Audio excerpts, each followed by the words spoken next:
the nearest stars are close enough for their light to whisper to us, yet so far that it began its journey before the first airplanes flew. Every photon that reaches your eyes tonight carries a story written in nuclear fire and frozen time. Above us glimmer the suns of tomorrow, the places where our descendants may one day call home. What would it take to go there? What secrets do these stars keep just beyond our reach? Like and subscribe if you'd like to join us on a cosmic voyage through the light years that cradle our future. Let's begin.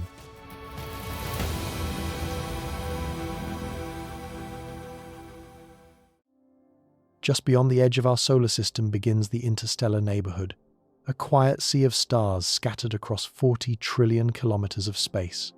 To our eyes, they seem close together, but between each one lies an ocean wider than imagination itself. Out here, sunlight fades into memory. The glow that once defined our days dwindles to a faint golden echo, swallowed by the black. Beyond the reach of the planets, beyond the last traces of the heliosphere, the pressure of solar wind gives way to the soft breath of interstellar gas, a whisper of hydrogen, dust, and cosmic rays drifting endlessly between suns. It is here, in this invisible boundary, that our star's influence ends and the true galaxy begins. Astronomers call it the local bubble, a vast, hollow region of space carved by ancient supernovae millions of years ago. It's like living inside the ghost of an explosion, a bubble of thin gas and magnetic filaments stretching hundreds of light years wide. Within it floats our solar system, a tiny island adrift in the aftermath of cosmic fire. The edges of this bubble shimmer with denser clouds, regions where new stars are born, glowing faintly in ultraviolet light. From afar, our neighborhood is not empty at all, but alive with slow creation. Our nearest stellar neighbors, Proxima Centauri, Alpha Centauri A and B, Barnard's star, Wolf 359, are part of this same cosmic archipelago. They drift through the Milky Way like islands in an invisible current, each carrying its own weather, its own time, its own story. Between them lies not darkness, but the thin, glowing mist of the galaxy's breath, a medium so delicate that a single grain of dust might drift for centuries before meeting another. The scale is nearly impossible to feel. Imagine the sun as a single grain of sand. On that scale, the nearest star would be another grain 400 kilometers away, and between them, nothing but emptiness. Yet this emptiness is not silent. It hums with the faint vibrations of radio waves, the afterglow of the Big Bang, and the quiet movements of magnetic fields that tie the galaxy together. Even now, two small machines built by human hands are out there, Voyagers 1 and 2, drifting through this interstellar twilight. They have left the domain of the sun entirely, carrying golden records that hum faintly with the sounds of our oceans, our laughter, our heartbeat.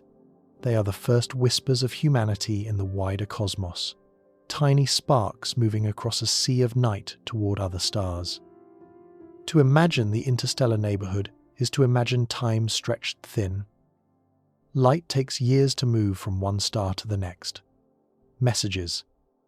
Centuries.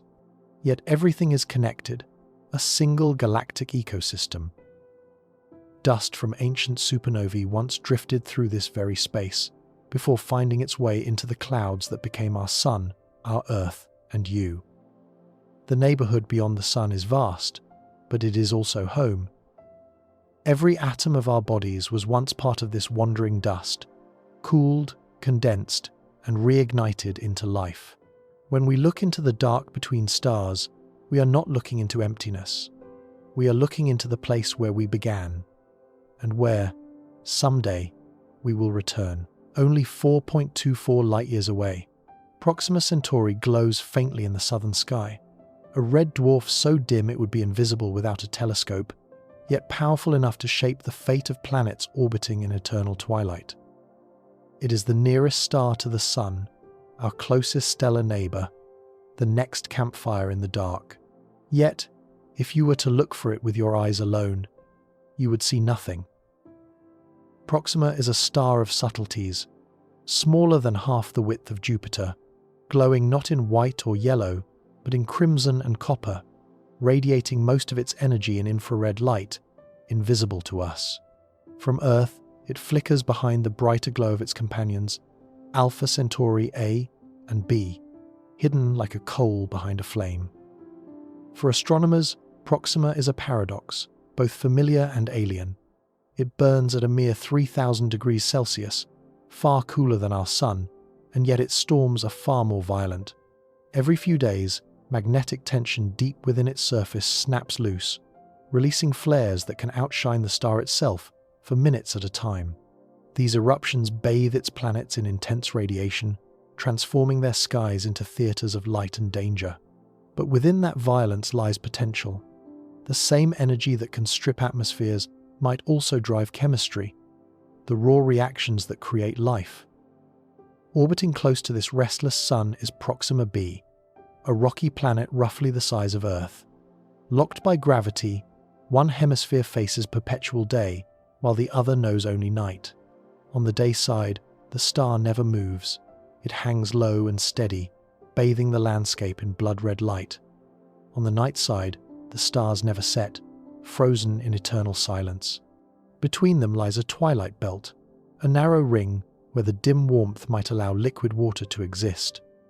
It is there, in that thin line between fire and ice, that scientists imagine the possibility of alien life. If you stood on Proxima B's surface, the sky would shimmer with auroras spanning the entire horizon, painted by the magnetic storms of its parent star. The sunlight would be dim but rich, like standing inside a perpetual sunset.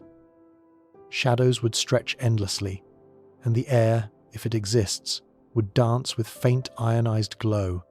To your eyes, the world would seem calm, but above, invisible radiation would pulse like a heartbeat, a reminder that proximity comes with a price. Proxima Centauri belongs to a family that dominates the Milky Way. Red dwarfs, the smallest and most common stars in existence. They burn their fuel so slowly that they can live for trillions of years, long after stars like our Sun have died. In that sense, Proxima is not just our neighbour, but our future. When the Sun is gone, stars like Proxima will remain, quietly shining, nurturing worlds that have only begun their long stories. 4 light-years is the smallest of cosmic distances, yet for us, it is impossibly vast. Even the fastest spacecraft we have ever built would take more than 70,000 years to reach Proxima Centauri.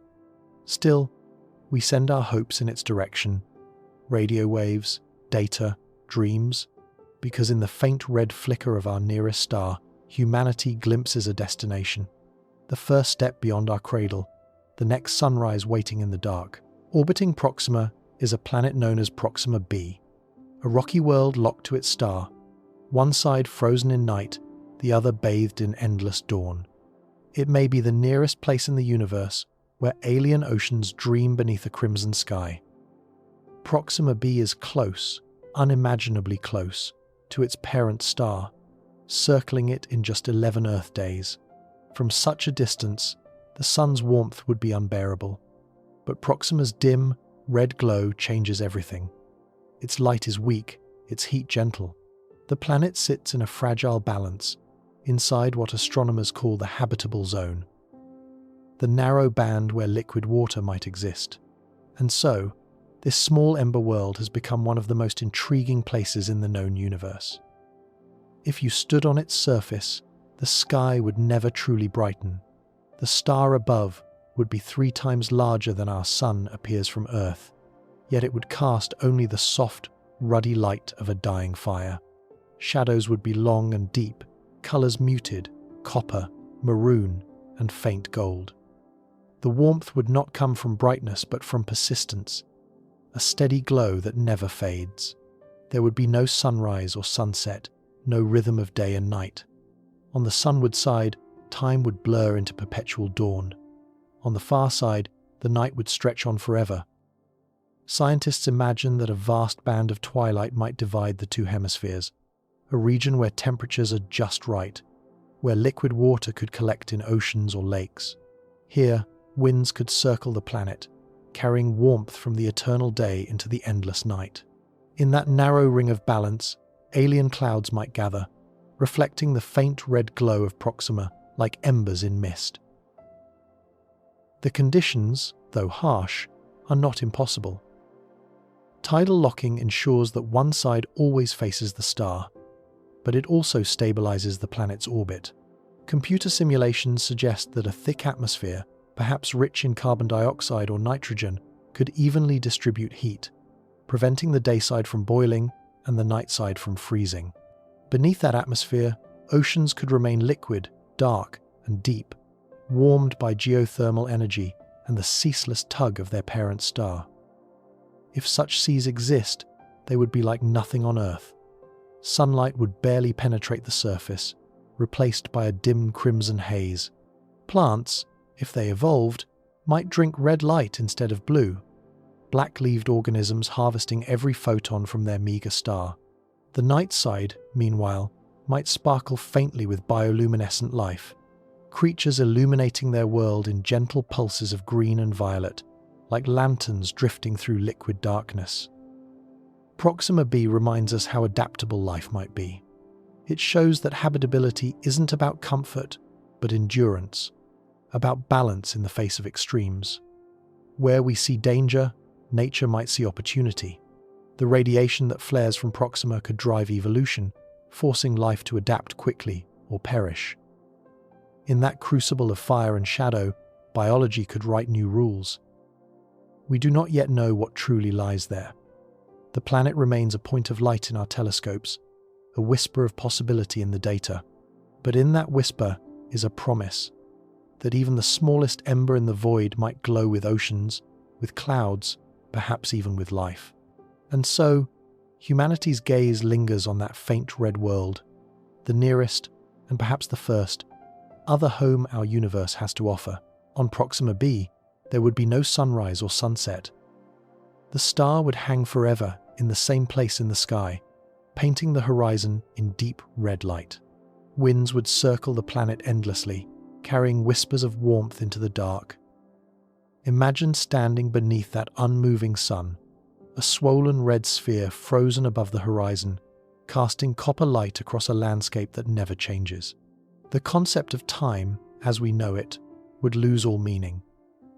There would be no dawn to mark beginnings, no dusk to signal rest. Life here, if it exists, would not follow cycles of day and night, but the slow, ceaseless rhythm of a world forever divided. The planet's tidal lock keeps one face turned eternally toward its star. On that perpetual day side, temperatures may soar to hundreds of degrees, baking the surface under Proxima's dim but constant radiation. On the far side, where starlight never reaches, the cold would be absolute, a darkness colder than the heart of winter, where even air might freeze to the ground. Between these extremes lies the twilight ring, the narrow, shifting border where warmth and cold meet in uneasy harmony.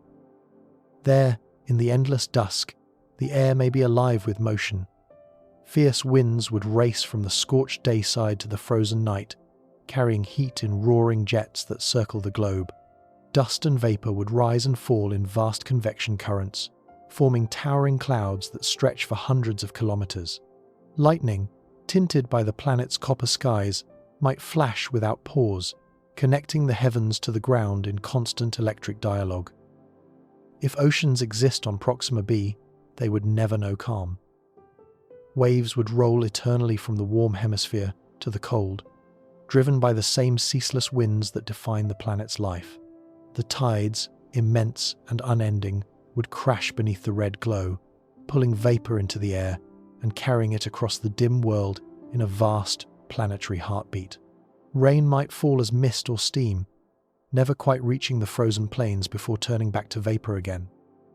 To an observer from Earth, this eternal balance would seem both haunting and serene. The sky would never change, yet the planet below would be in constant motion.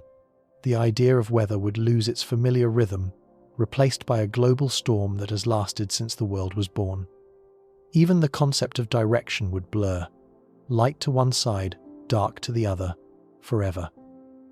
And yet, In this quiet tension between day and night, there is beauty. The crimson light of Proxima would scatter through its thin atmosphere, turning the horizon into an eternal sunset. Hues of amber, violet, and rose blending into the endless curve of space. Shadows would stretch endlessly, painting long patterns across alien soil.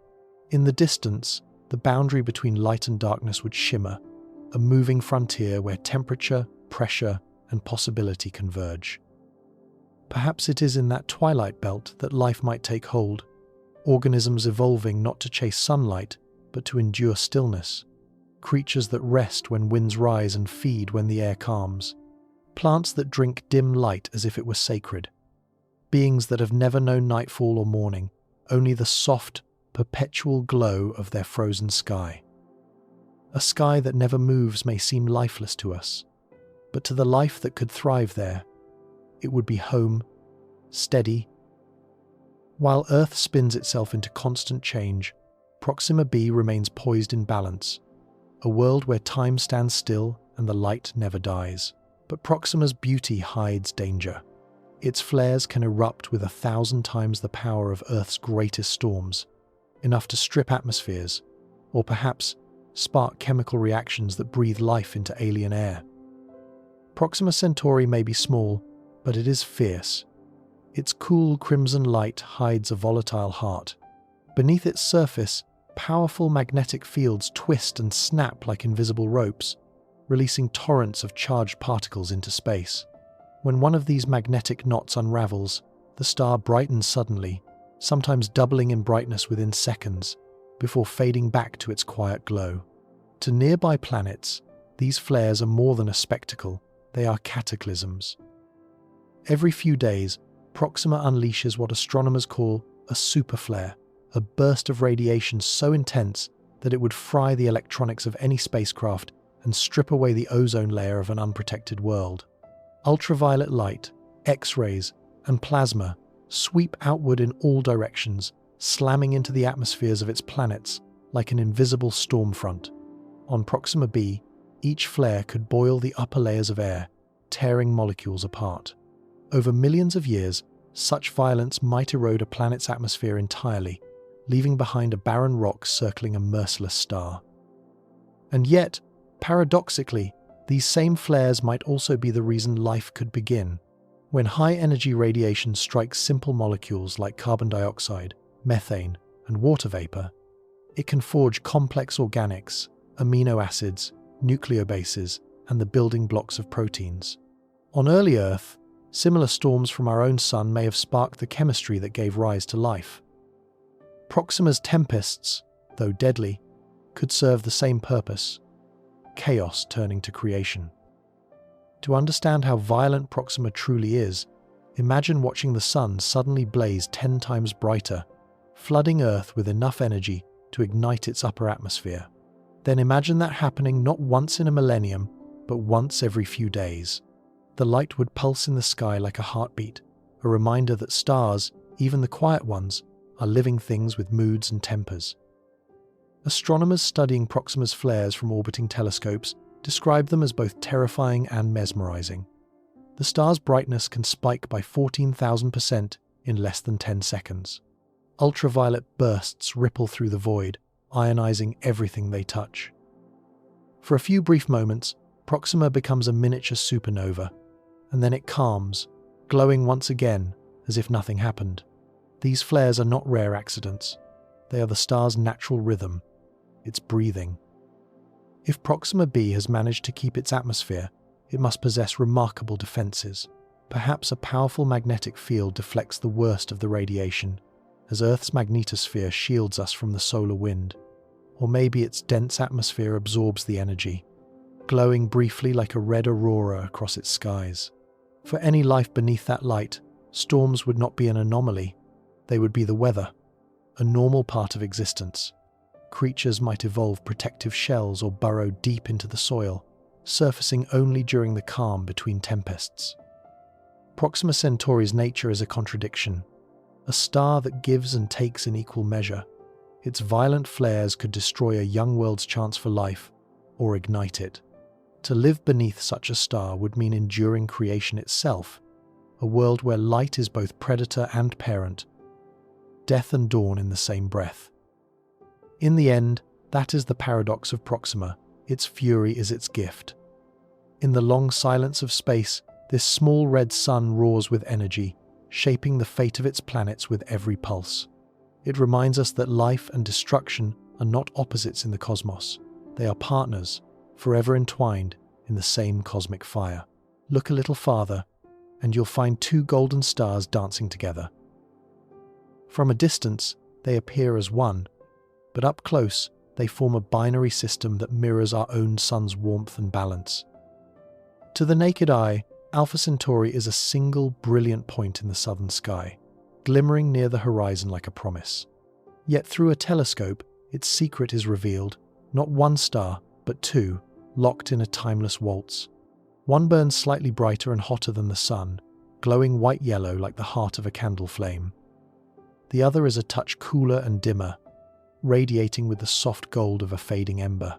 Together, they circle a shared center of gravity, each pulling the other in a slow, graceful orbit that takes 80 years to complete. It is, in many ways, a familiar sight, the kind of system that feels like home. Both Alpha Centauri A and B are stable, long-lived stars, similar in composition to our Sun. They shine with steady light, not the volatile crimson of Proxima's flares. Their combined warmth could easily cradle planets where water flows, clouds form, and life might one day take root. For astronomers, this binary system represents the most realistic destination for future explorers, a nearby haven where Earth-like conditions may already exist. From one of their hypothetical planets, the sky would be extraordinary. Two suns would share the heavens, one brilliant and dominant, the other smaller, drifting nearby like a companion lantern. Days would unfold beneath twin shadows, each rising and setting in rhythmic opposition. At times, both suns would hang together, flooding the landscape with overlapping light so intense that the world might seem to shimmer. Other times, one star would sink below the horizon while the other remained, painting the world in bronze and silver hues. Nights, when they finally arrived, would be rare and short, the stars above barely reclaiming the sky before dawn returned. The two stars' gravitational pull on each other means any planets orbiting them must exist at careful distances, close enough to one or far enough from both to maintain stability. Too near the midpoint, and the competing forces would tear a world apart. Yet even in this delicate balance, planets could survive, warm, bright, and potentially habitable. One such candidate, Alpha Centauri B flat, was once detected in 2012, though later doubts arose about its existence.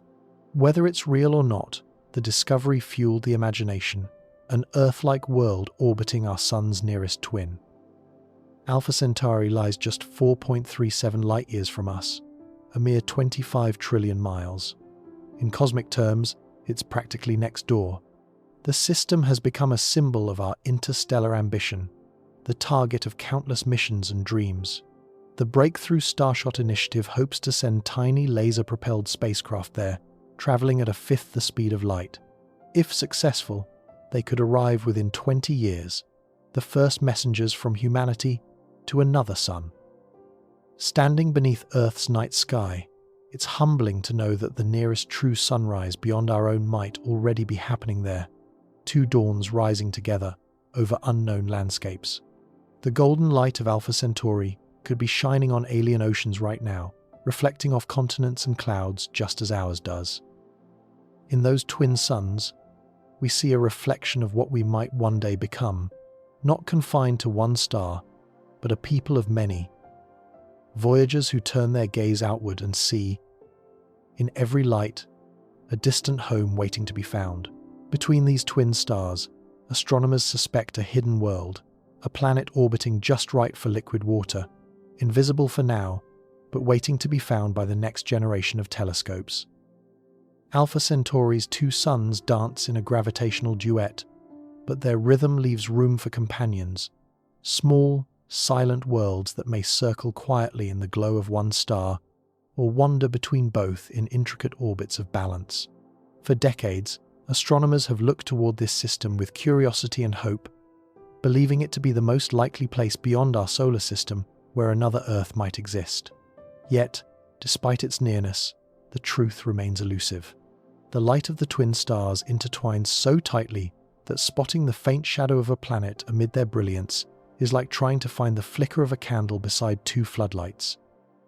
The first hint came in 2012, when scientists announced evidence of a small, rocky planet orbiting Alpha Centauri B, a world roughly the size of Earth, completing a full orbit in just 3.2 days. It was named Alpha Centauri B flat. For a moment, humanity stood on the brink of confirmation, an Earth-sized planet around the nearest sun-like star. The news ignited imaginations across the world. But the data proved uncertain. The faint signal of its presence may have been an illusion, buried in the noise of starlight and machinery. In time, the discovery was withdrawn, leaving behind only a question mark and a lingering sense of wonder. Still, the possibility remains. New instruments, far more precise than those before them, have turned their gaze toward the system once more. The European Southern Observatory's Very Large Telescope, and later, NASA's James Webb Space Telescope, have begun probing Alpha Centauri with unprecedented sensitivity, capable of detecting planets smaller than Mars and fainter than the light of a firefly against the glare of the stars. Every flicker in their data, every minute dimming, could mean something extraordinary. What might such a world look like? If it exists, it would likely orbit one of the two stars, perhaps Alpha Centauri A, whose brightness and warmth so closely resemble our Sun. There, seasons could unfold gently, oceans could breathe in the light of twin suns, and life, if it ever began, could have a sky unlike any we've ever seen. Days might shimmer beneath overlapping shadows. Two suns might rise together, casting double rainbows across calm seas. Nights, when they came, would glow with the reflected light of both, a constant reminder that this was a world of balance and duality. For now, this planet is a ghost, unseen, unmeasured, but deeply felt. Its absence doesn't dampen our hope, it sharpens it. The search itself is a kind of communion between curiosity and patience, between what we know and what we dream. Somewhere in the data, perhaps, a faint signal waits, a wobble in the starlight, a whisper of gravity, a hidden heartbeat between suns. When the next generation of telescopes rises, when orbiting observatories and laser interferometers weave their precision across the sky, that whisper may finally become a voice. And when it does, we will look toward Alpha Centauri not as two stars alone, but as a system of three worlds, twin suns, and a planet that waited billions of years for us to notice. Until then, it remains a mystery, a possibility shimmering between light and silence. Every beam of starlight that reaches Earth is a message from the past, a record of nuclear reactions written in color and energy. By reading that light, scientists can tell what stars are made of, how hot they burn, and whether they cradle planets like our own. When you look up at the night sky, you are not seeing the present, you are looking through time. The light from Proxima Centauri began its journey over 4 years ago. The glow of Sirius, 8 years. The soft shimmer of Deneb, more than 2,000. To gaze at the stars is to read a cosmic archive, one where each sparkle is a paragraph written in radiation. Light is not just illumination, it's information. Hidden within its wavelengths are stories of birth and death, of temperature and motion. When light passes through a star's outer layers, atoms within that star absorb specific colors, leaving thin, dark lines in the spectrum, fingerprints of the elements themselves. Hydrogen leaves one mark, helium another, iron yet another.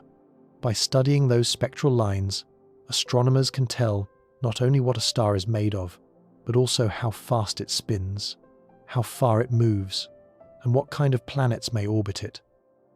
To the naked eye, stars may seem unchanging, eternal points of brilliance, but through a spectroscope, each becomes a symphony of data. Some light hums with the warmth of new fusion, others pulse with the fatigue of age.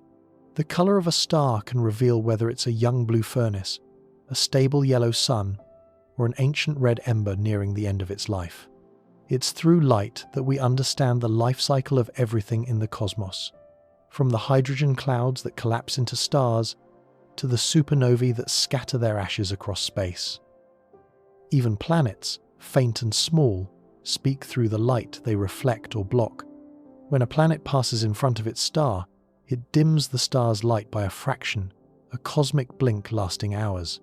By studying how that light dips and which colors disappear, scientists can infer the planet's size, its orbit, and sometimes even the makeup of its atmosphere. The signature of oxygen, water vapor, or methane in that light could mean one thing: life. The James Webb Space Telescope and other observatories have turned light into our most powerful messenger. They don't just see stars, they decode them, transforming invisible waves into language. Through the faintest flicker, we can map the surface of distant worlds, measure the temperature of alien skies, and listen to the hum of galaxies billions of years away. What's most humbling is that light doesn't travel for us.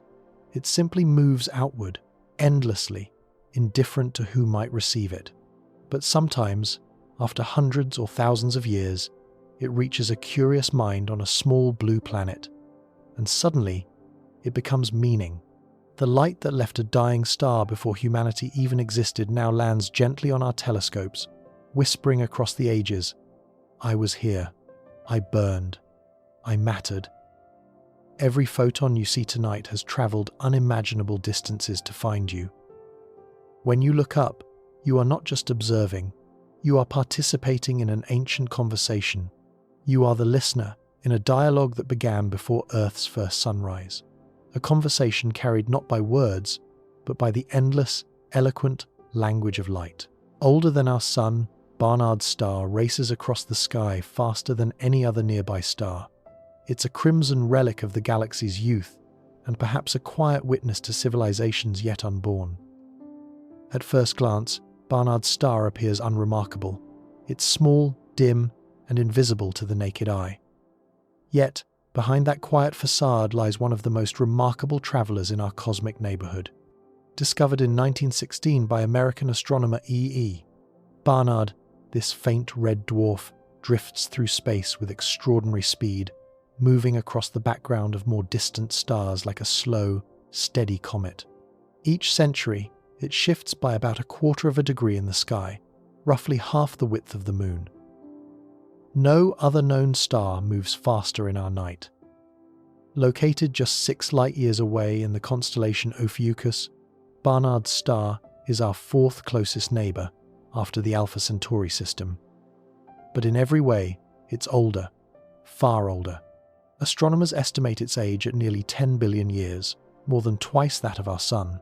When the first continents were forming on ancient Earth, Barnard's star had already burned for longer than our solar system has yet existed. It is a survivor, a relic from the early galaxy, still glowing faintly with the leftover heat of its youth. Its faint red glow tells a story of patience. Red dwarfs like Barnard's burn their hydrogen fuel so slowly that they can live for trillions of years, a lifespan that defies imagination. Long after every bright star in the Milky Way has died, Barnard's star will still be shining, its crimson light fading only gradually into eternity.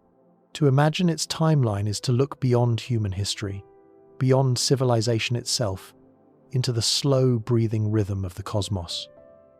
For a time, scientists believed Barnard's star hosted planets of its own. In the 1960s, a Dutch astronomer named Peter van der Kamp announced that his long, careful observations revealed 2 Jupiter-sized worlds tugging subtly at the star's motion.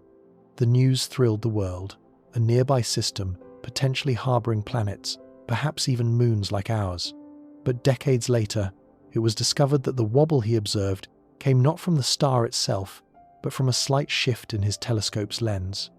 The planets vanished, erased not from space, but from certainty. Still, the search continues. In 2018, new data revealed something tantalizing. A small, cold super-Earth orbiting Barnard's star every 233 days. The planet, if real, would be frozen and dim, a world bathed in perpetual twilight. Its discovery remains debated, the signal faint and uncertain. But whether it exists or not, it reminds us that even ancient stars may still hold secrets. That time, in the cosmos, does not mean stillness. Barnard's star's velocity, 140 kilometers per second, will eventually carry it even closer to us.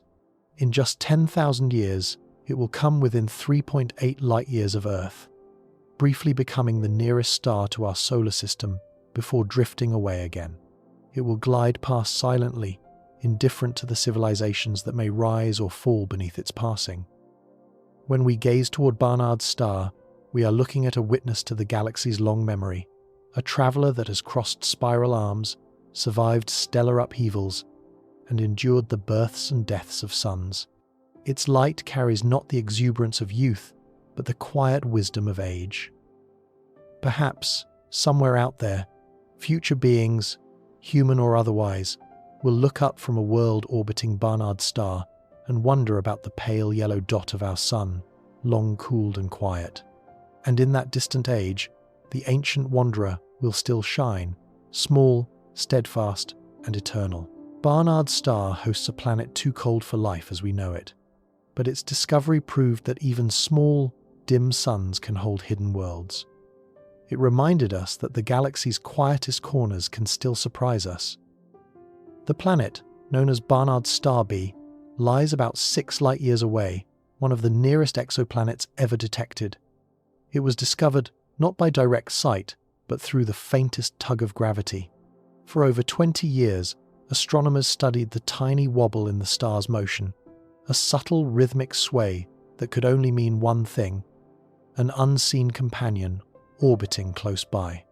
The data whispered the story of a world roughly 3 times the mass of Earth, circling its ancient red sun every 233 days. But this is no tropical paradise. Its temperature, by all estimates, hovers near -170 degrees Celsius, cold enough to freeze carbon dioxide solid. Barnard's star B, if you could visit it, would be a realm of perpetual dusk, a planet locked in ice beneath a dim, crimson sky. The star that warms it emits less than 1% of the sun's light, turning the landscape into a world of muted color and shadow. The ice might stretch endlessly, glittering under the faint red glow like frozen oceans of glass. Winds could whisper across the plains, carrying fine dust that never melts, sculpting alien ridges over millennia. It is a world defined not by motion in space, but by motion in time, slow, patient, enduring. Yet even in its stillness, there is life of another kind, the dynamic motion of a planet bound by physics and possibility. Beneath the frozen crust, tidal forces from its parent star could stir the interior, keeping its core faintly warm. Some scientists speculate that pockets of subsurface liquid water might still exist, trapped in caverns where geothermal heat lingers. If so, they could provide a haven for microscopic life, not life that thrives in sunlight, but life that survives in silence. The discovery of Barnard's star B carries meaning beyond its icy surface. For decades, astronomers assumed that planets formed primarily around bright, youthful stars like our Sun. But here was proof that even the smallest, oldest, dimmest stars, relics of the early galaxy, could host their own systems. Worlds like this one may be among the most common in the Milky Way, quiet, cold, and ancient, orbiting forgotten suns that have outlived empires of light. If we could stand on Barnard's star B and look upward, we might see a faint point of gold in the distance, our sun, shining like any other star. The night sky would be dense and unhurried, the Milky Way arcing overhead like a frozen river. The planet's slow orbit would give rise to long seasons, years that pass almost unnoticed beneath its dim glow. Perhaps methane snow drifts across frozen valleys. Perhaps winds sing through ice spires, carving the landscape into delicate, crystalline cathedrals. And still, It moves, endlessly, faithfully, around its ancient parent, caught in a gravitational embrace that has lasted for billions of years. A frozen world, yes, but not a lifeless one. In the gentle tug between star and planet, in the faint warmth that refuses to fade, there lies the quiet persistence of the cosmos itself. Barnard's star B reminds us that the universe does not stop creating just because it grows old. Even after 10 billion years, a small, aging star can cradle a new world.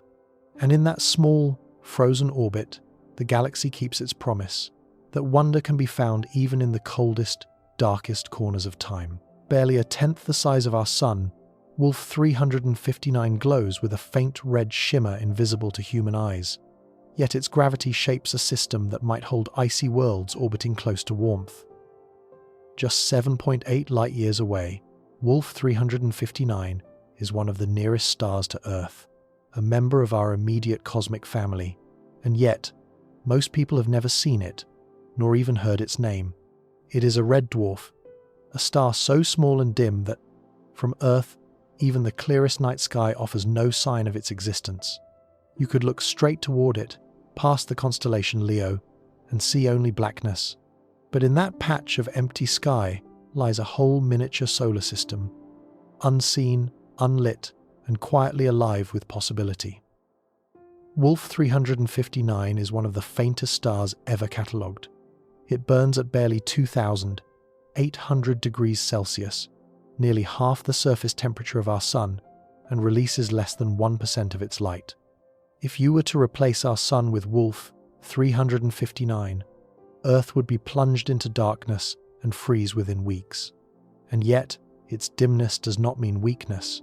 Like many red dwarfs, it is restless, prone to flares and magnetic tempests that hurl radiation into space with sudden ferocity. For a world orbiting close enough to feel its warmth, that same warmth would come with peril. But such proximity also brings promise. Because it's so cool, a planet would need to orbit Wolf 359 20 times closer than Earth is to the Sun to receive comparable heat. At that distance, a year might last just a few Earth days. The star would dominate the sky, appearing 3 times larger than our Sun, its glow the deep crimson of dying embers. The planet's surface would be painted in perpetual red twilight, the star hanging motionless overhead. In that light, shadows would blur, and even the brightest colors would seem subdued, like walking through a dream tinted by rust and fire. For decades, scientists have searched for planets around Wolf 359. Early data hinted at small, cold worlds, perhaps one rocky and another gaseous, orbiting close enough to their parent star to bask in its meager light. These signals remain uncertain, their existence neither confirmed nor denied, but they reveal something deeper. Even among the faintest stars, planetary systems are common. Wherever gravity holds sway, worlds can form. And wherever worlds form, the possibility of life flickers to life, however briefly. If Wolf 359 hosts planets, they would orbit in tight, dizzying circles, a cosmic ballet unfolding in miniature. From their surface, the star's light would be dim enough to walk beneath, yet powerful enough to sustain warmth. Days and nights, if they existed, would pass slowly, stretched by tidal locking into long ages of light and dark. The wind might carry particles ionized by the star's flares, glowing faintly as they drift through the thin air. The planet's poles could shimmer with auroras, vast curtains of red and violet dancing perpetually under the influence of magnetic storms. In a sense, Wolf 359 is the archetype of what the galaxy truly is. Our Sun is exceptional, bright, large, and brief. But red dwarfs like Wolf 359 are the rule. They make up nearly 70% of all stars in the Milky Way, quiet and enduring. They are the candlelight of the cosmos, dim but steadfast, burning slowly for trillions of years, long after our Sun is gone. Perhaps, billions of years from now, when humanity has crossed the gulf between stars, a future traveler will pause near Wolf 359. They will look out into the soft red glow of its skies, knowing that they stand within the galaxy's true heart, among the humble, patient suns that make eternity possible. Wolf 359 reminds us that brightness is not the same as significance, that the faintest stars may be the ones that last the longest, and that invisibility does not mean insignificance. Astronomers believe even the smallest stars can keep their planets warm, not with sunlight, but with tidal heat, magnetic storms, and the faint energy that seeps from within. Life, if it exists there, would glow softly in the dark. In the deep reaches of the cosmos, warmth is not always born from light. Some worlds orbit stars so dim they cast no true day. Yet still these planets may stir with hidden heat. Tidal forces, the slow, unending flexing of a planet's crust under the gravity of its star, can generate internal fires. Each orbit stretches and squeezes the planet like a heartbeat, releasing frictional energy that seeps upward through stone and ice. It is a subtle warmth, the kind that doesn't light a sky but keeps an ocean from freezing solid. On Earth, we see hints of this quiet power in the volcanic plumes of Jupiter's moon Io and the subsurface seas of Europa and Enceladus. Their warmth does not come from the sun, but from the gravitational dance they perform with their giant hosts.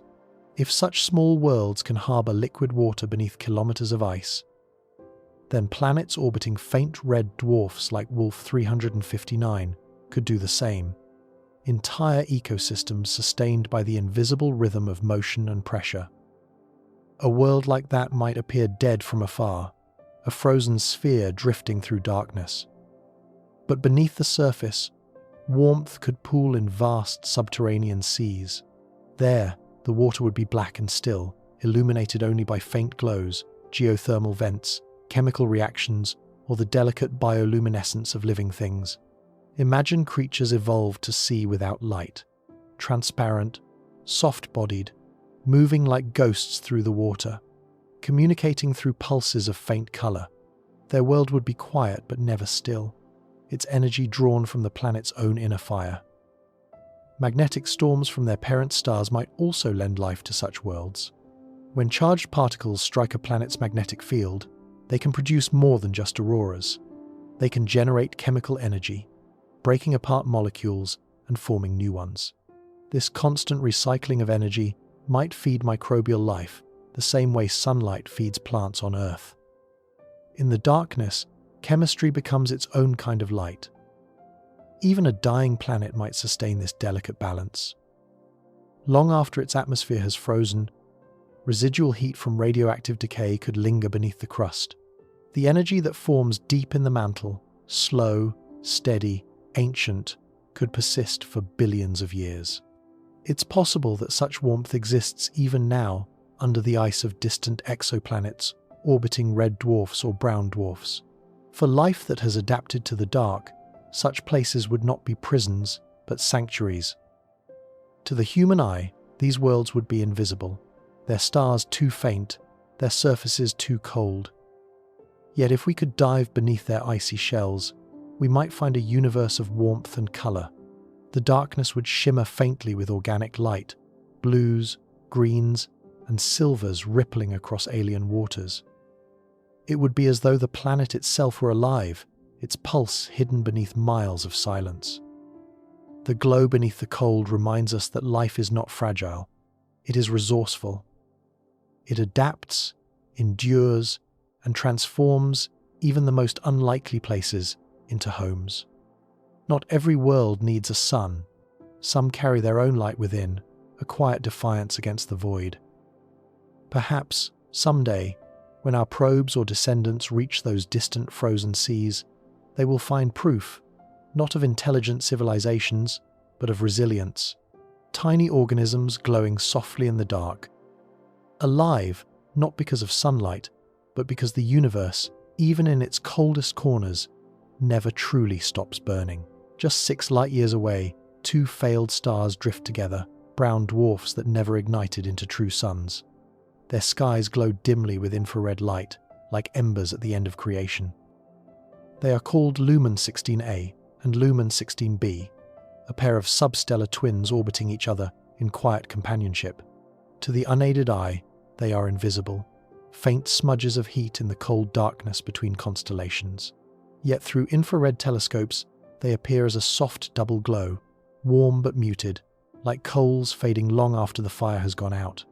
Together, they drift through the void only 6.5 light-years away, making them one of our closest neighbouring systems. Brown dwarfs are neither planets nor stars. They are the in-betweens, cosmic attempts that didn't quite succeed. Too massive to be called planets, yet too small to sustain the nuclear fusion that defines true stars. They live in a strange twilight of existence. For a brief time after their birth, they burn deuterium, a lighter isotope of hydrogen, but soon, even that fuel runs out. Afterward, they spend eternity cooling, glowing faintly in infrared, their surfaces swirling with metallic clouds and storms of molten dust. If you could stand on a moon orbiting one of these dwarfs, the sky would be unlike anything we know. Overhead, your brown dwarf would loom immense, its light a deep orange red that never quite becomes day. The other dwarf, its twin, would rise and set slowly over the horizon, bathing your world in a dim, coppery glow. The landscape would shimmer faintly under skies of constant twilight. The ground lit, not by sunlight, but by heat itself. Shadows would blur into one another, and even at noon, the horizon would glow like the edge of a dying ember. What makes Luhman 16 remarkable is not just its nearness, but its activity. Despite their cool temperatures, each barely 1,500 degrees Celsius, both brown dwarfs show signs of weather. Observations from the Hubble and Spitzer telescopes reveal shifting brightness patterns across their surfaces. Evidence of clouds made of molten iron, silicate dust, and exotic compounds raining from high in the atmosphere. Winds may reach thousands of kilometers per hour, reshaping their glowing skies in endless storms. It is as if these objects, too faint to shine, are alive with hidden motion. Astronomers have even detected variations that suggest a third companion, possibly a small planet orbiting one or both of the dwarfs. If confirmed, it would be a world circling the faintest of suns, warmed by nothing but infrared light and internal heat. A place of endless night, where life, if it ever arose, would have learned to live without the concept of day. Luhman 16 gives us a glimpse of the universe's middle children, the almosts, the could-have-beens. Billions of brown dwarfs drift unseen through the galaxy, outnumbering stars like the sun. Some wander alone, others in pairs like this one, bound together by quiet gravity. They are cosmic fossils, showing us how nature experiments with creation, how it builds, tests, and sometimes falls just short of ignition. And yet, their failure is a kind of success. For in their cool, stable glow, brown dwarfs may offer shelter. Their long lifespans and gentle warmth could provide steady energy to nearby worlds for trillions of years. Long after the last true stars have died, when the Milky Way itself grows cold and dark, systems like Luhman 16 will still drift quietly, their faint embers glowing against the endless night. Two failed stars, side by side, proof that even in failure, the universe finds beauty. They are the twilight between light and dark, reminders that not every story burns bright. Some simply endure, softly glowing at the edge of eternity. Inside their thick atmospheres, winds howl at thousands of kilometers per hour, and clouds made of molten iron sweep across glowing horizons. Even in failure, these worlds burn with strange beauty. On a brown dwarf, weather is not a passing condition. It is a planet-wide performance, a never-ending storm painted in colors invisible to human eyes. These failed suns, too cool to sustain nuclear fusion, instead radiate the leftover heat of their birth. That internal warmth churns their dense, exotic atmospheres, creating tempests that would dwarf the fiercest hurricanes on Earth. Winds circle the entire sphere in hours, dragging colossal clouds of vaporized minerals, iron, magnesium silicates, and glass through skies that shimmer like living metal. If you could look down through those clouds, you wouldn't see a surface, only deeper and deeper layers of pressure and heat. The atmosphere of a brown dwarf has no clear boundary. only a slow transformation from gas to plasma, from storm to star stuff.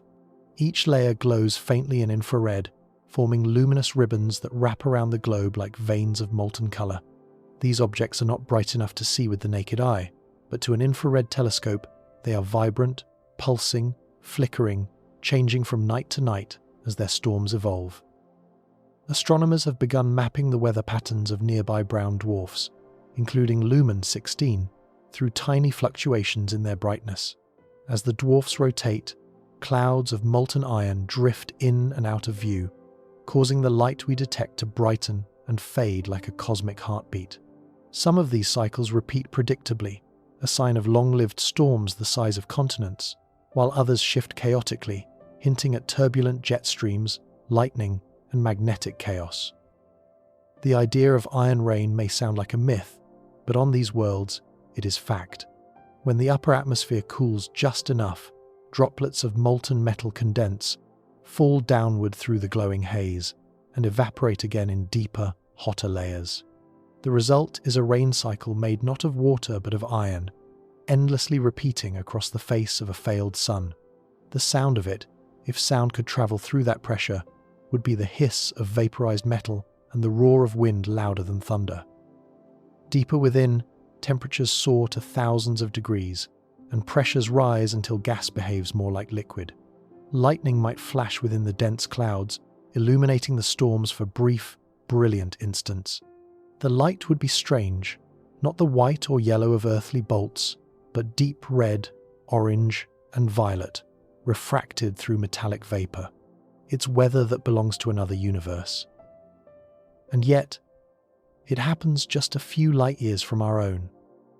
What's perhaps most remarkable is how dynamic these dead objects truly are. Though they failed to ignite, brown dwarfs remain restless, evolving long after their birth. Some may have calm poles and chaotic equators, others vast belts of haze that change with time. Their atmospheres are laboratories for chemistry untested elsewhere, places where silicate dust and magnetic storms mingle in endless variation. Even the faintest among them still glow with heat that has been radiating for billions of years. That faint light may one day warm worlds of their own, moons orbiting quietly in the shadow of these not-quite stars. They may never know true day or night, only the steady pulse of infrared warmth beneath storm-racked skies. The weather on failed suns reminds us that creation does not end with perfection. Even in cosmic imperfection, in the stars that never truly shone, there is energy, movement, and grace. The universe, it seems, never stops experimenting with beauty. And in the quiet warmth of brown dwarfs, glowing faintly at the edges of the galaxy, it has found one of its strangest and most haunting forms. To the naked eye, Sirius is a diamond in winter's sky, blazing twice as bright as any other star. But beneath that, brilliance hides a secret companion, a white dwarf, the ghost of a sun long dead. Sirius, the dog star, has captivated human eyes for as long as we've looked upward. Ancient Egyptians watched it rise over the Nile each summer, marking the annual flood that brought life to their fields. The Greeks saw it as a symbol of power and heat, so bright it was said to scorch the land during its reign in the sky. Even today, Sirius dominates the heavens, a blue-white jewel that sparkles through Earth's atmosphere with colors that seem to dance and flicker.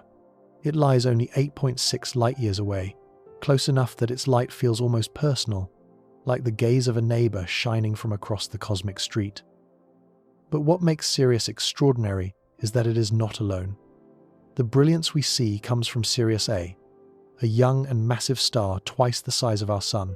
Yet orbiting it, nearly invisible to the naked eye, is Sirius B, a white dwarf, a stellar ghost.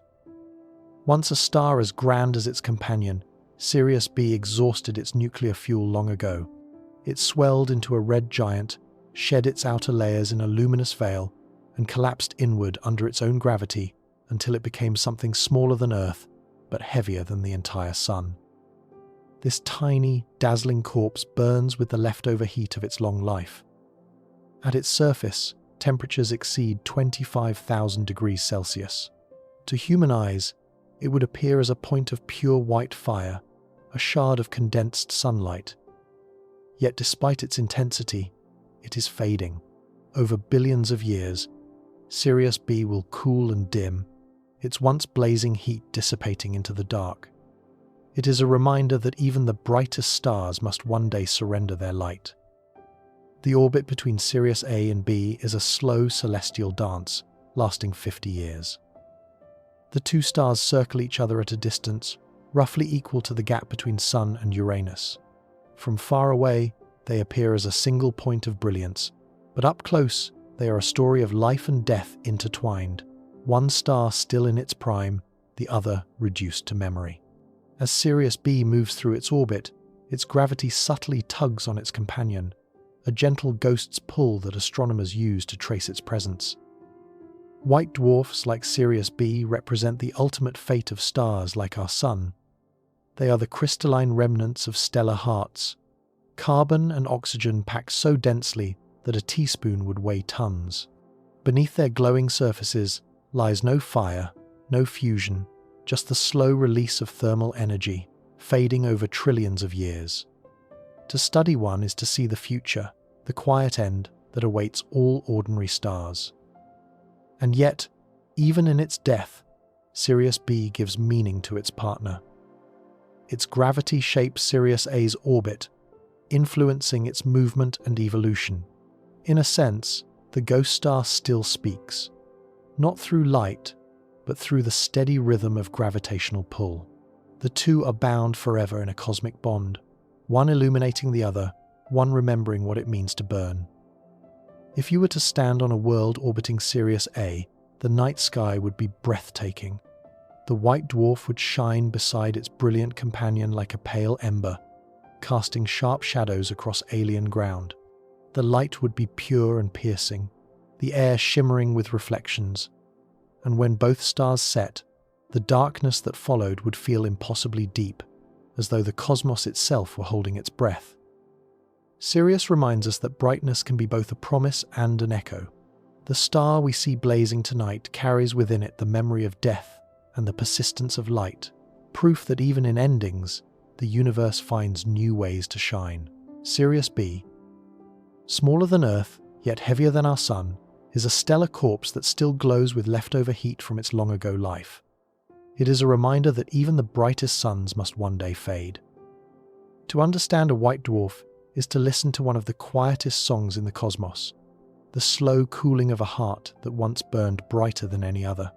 There are no solar flares now, no storms, no convulsions of plasma, only the steady radiation of stored heat, escaping atom by atom, photon by photon, into the endless dark. Sirius B no longer creates energy, it merely releases what remains, glowing like an ember long after the fire is gone.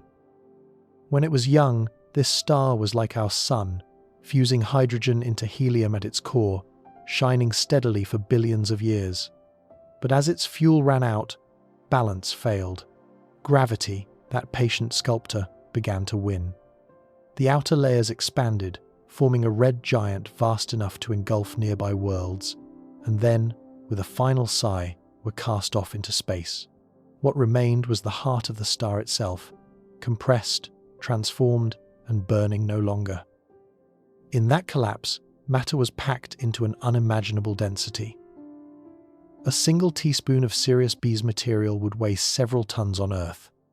The weight of a mountain, condensed into a spoon, its atoms, stripped of their freedom, now exist as a sea of electrons squeezed together, creating an invisible pressure that halts further collapse.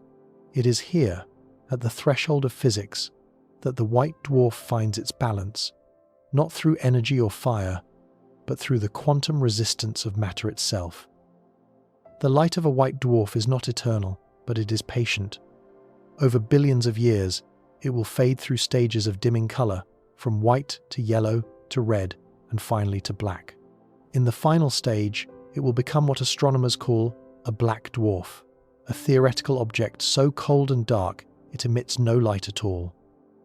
None exist yet, the universe is still too young, but given enough time, hundreds of billions of years, every white dwarf will fall silent, leaving only the faint imprint of what once was.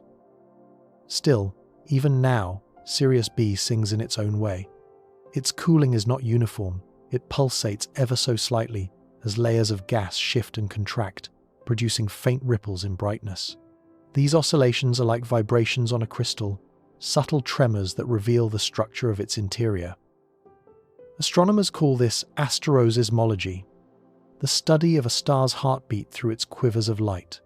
By listening to these tiny fluctuations, we can read the inner geometry of a dying star, as though tracing music written in gravity itself. The song is nearly silent, but not meaningless. In it lies the story of endurance, of how stars live, die, and give back everything they once were. The heavy elements forged in their cores, carbon, oxygen, iron, drift outward, seeding space with the building blocks of planets, oceans, and people. In that sense, every white dwarf is both an ending and a beginning, a promise that even death in the universe is never final, only transformed. Sirius B's faint glow, lost beside its brilliant companion, is easy to overlook, yet in that quiet light lies the destiny of our own sun.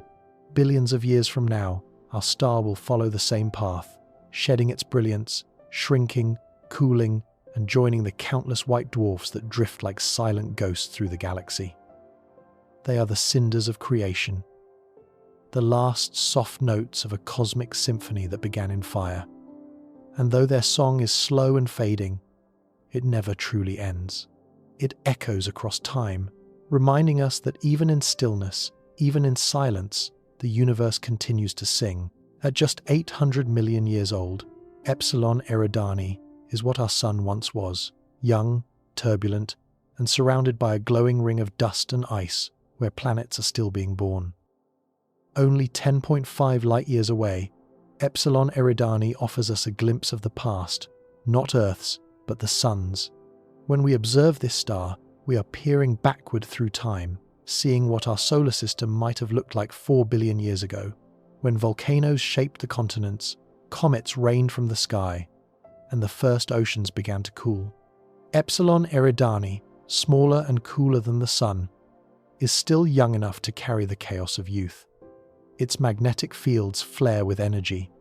Its stellar winds sweep violently through its system, and its planets orbit amid clouds of dust that shimmer in the infrared like grains of gold. This is a star in the act of creation. Around it swirls a vast debris disk, a halo of rocky fragments, ice shards, and carbon grains, the remnants of formation, the raw ingredients of planets. To a telescope, it glows faintly, like the outline of a halo carved in starlight. Within this glowing ring, collisions occur constantly. Asteroids shatter, comets collide, dust thickens and clumps into new worlds. Every particle carries potential. Every orbit holds the memory of beginnings. Astronomers have already detected at least one confirmed planet in this system, Epsilon Eridani B, a gas giant roughly the size of Jupiter. It completes a full orbit every 7 Earth years, following an elongated path that carries it through the dusty outskirts of its star's debris belt. Each time it passes, its gravity stirs the region like a spoon through cosmic soup, shaping the structure of the disk into arcs and waves.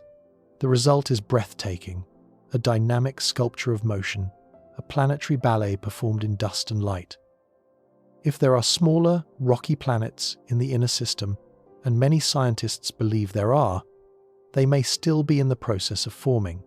Their young surfaces would be scarred by impacts, their skies thick with haze, their climates unstable. But such conditions are not a curse. They are the furnace of creation. On a world like early Earth, these same forces eventually gave rise to oceans, atmospheres, and life. Epsilon Eridani could be nurturing similar possibilities, hidden beneath clouds of vapor and storms of rock.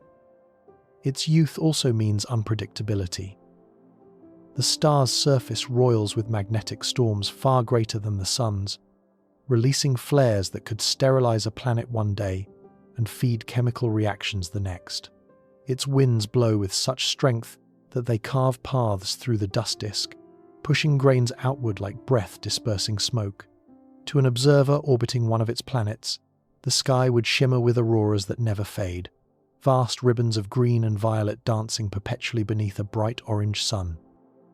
Epsilon Eridani stands as a living memory of what our solar system once was and what countless others are now becoming. It reminds us that even stars have childhoods, brief, fiery, and full of potential. Around this young sun, creation is still ongoing, messy, and beautiful.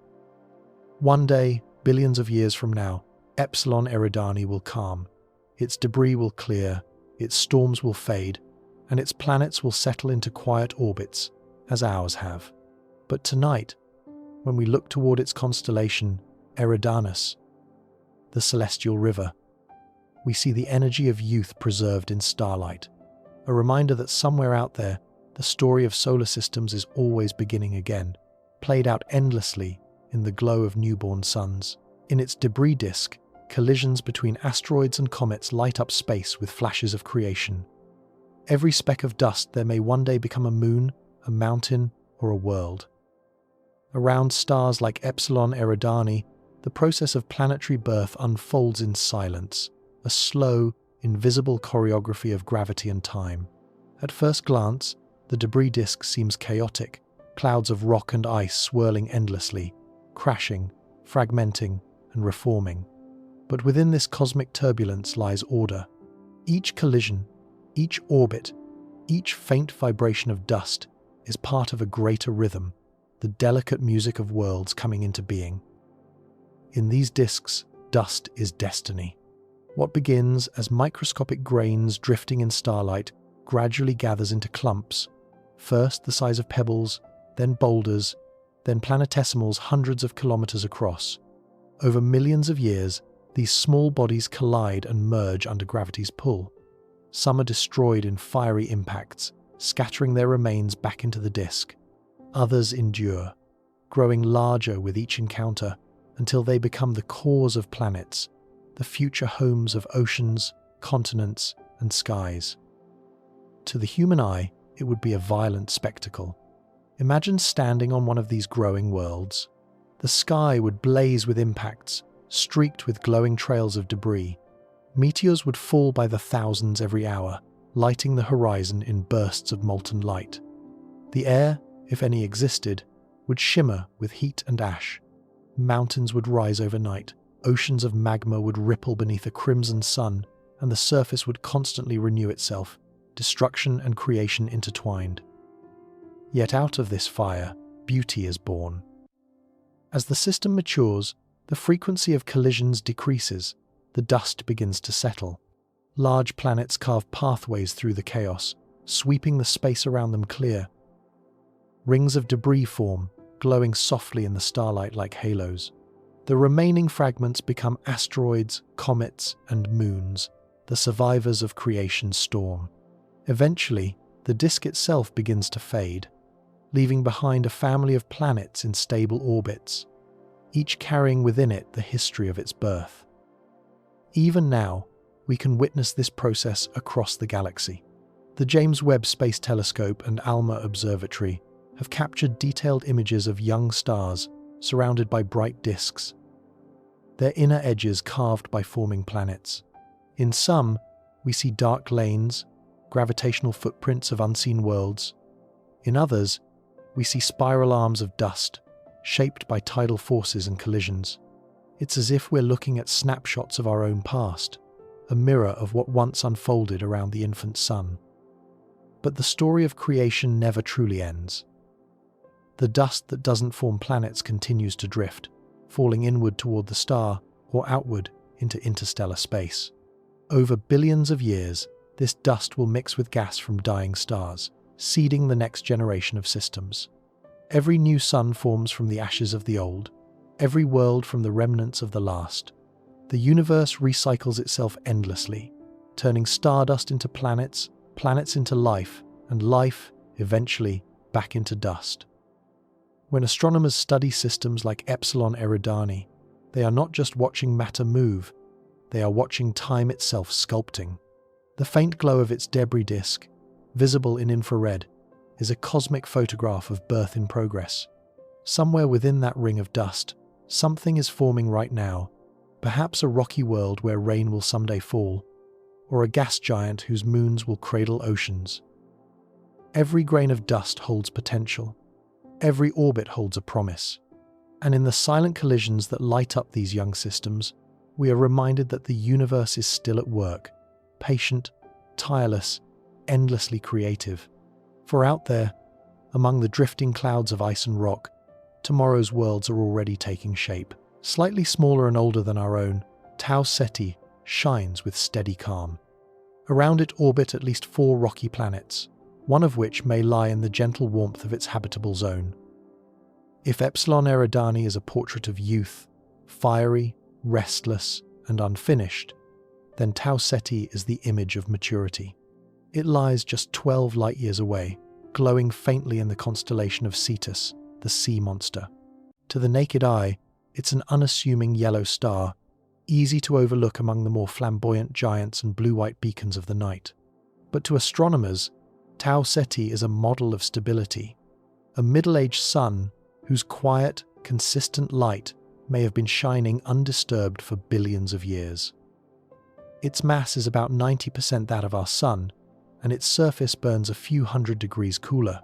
That small difference makes Tau Ceti slightly dimmer, slightly older looking, a slower burning flame that could last far longer than our own. While our Sun's magnetic field still lashes out with the occasional solar storm, Tau Ceti's activity has mostly calmed. Its corona is faint, its wind subdued, its radiation gentle. It is a star that has learned patience. And orbiting it, there are worlds.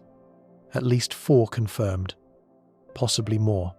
2 of them, Tau Ceti E and Tau Ceti F, lie near the edge of the star's habitable zone, where conditions might allow liquid water to exist. Though we can't yet see these planets directly, their gravitational fingerprints are unmistakable, faint wobbles in the star's light, measured over decades, like the subtle pulse of a distant heartbeat. Tau Ceti E, slightly larger than Earth, might be rocky, with a mass about 4 times our own. It circles its star once every 168 days, receiving just a touch more sunlight than Earth does. Too warm for comfort, perhaps, but not so hot as to rule out life. Its sibling, Tau Ceti F, orbits farther out, completing its year in 630 days. There, the temperatures could be mild, perhaps cold, the kind of place where water, if it exists, might glisten beneath a thin atmosphere. Around both worlds, the night sky would glow golden. Their sun would appear a little smaller than ours but steadier, its light filtered through thin clouds or frozen mists. Days might pass in quiet, unbroken rhythm. No violent flares, no unpredictable tempests, only the gentle breathing of a mature star. If life evolved here, it would have had time to grow slowly, methodically, unhurried by catastrophe. Civilizations, if they ever emerged, might measure progress not in centuries but in epochs. Yet this quiet does not mean emptiness. Tau Ceti is surrounded by a debris disk, the leftover dust and rock from its formation, similar to our asteroid belt but far denser. These fragments constantly collide and grind down into fine particles, scattering starlight like frost in orbit. The system, though peaceful, carries the soft echo of creation, the steady, low hum of motion that never entirely stops. Astronomers often refer to Tau Ceti as a solar analogue, a stand-in for our own star in its later years. By studying it, we glimpse our sun's future, a quieter light, a calmer wind, and perhaps a gentler home for life. For if our solar system represents youth in its final act, Tau Ceti is the maturity that follows, a cosmic elder still luminous, still kind, but content to shine rather than roar. Looking at it, we are reminded that not all suns are loud or volatile. Some burn steadily for tens of billions of years, nurturing their worlds in tranquility. If the galaxy were a library, then Tau Ceti would be its silent reading room, a place where time slows, energy softens, and life, if it exists, learns the art of endurance. In the hush of its light, the universe seems to exhale, and we, watching from afar, can almost imagine that somewhere around that quiet sun, another civilization looks toward ours. Two small lights in the endless calm, separated by 12 light years and united by wonder. Tau Ceti might show us what the sun will become in billions of years, quieter, dimmer, but still capable of nurturing life long after Earth has cooled. Every star is a clock. It counts not seconds or minutes, but eons, the slow measure of fusion and decay, of brightness rising and fading across unimaginable spans of time. When we look at Tau Ceti, we see not only a neighbor in the galaxy, but a reflection of what awaits us. Its golden light carries the calm of age, the steadiness of a star that has survived its tempests. It is what the sun will one day become when its fire begins to soften and its storms fade into memory. Our own sun, at just 4.6 billion years old, is middle-aged. It still burns fiercely, its corona alive with radiation and wind. But in another few billion years, it will slow. Its magnetic cycles will quiet. Its brilliance will mellow. The solar system, by then, will be a place transformed.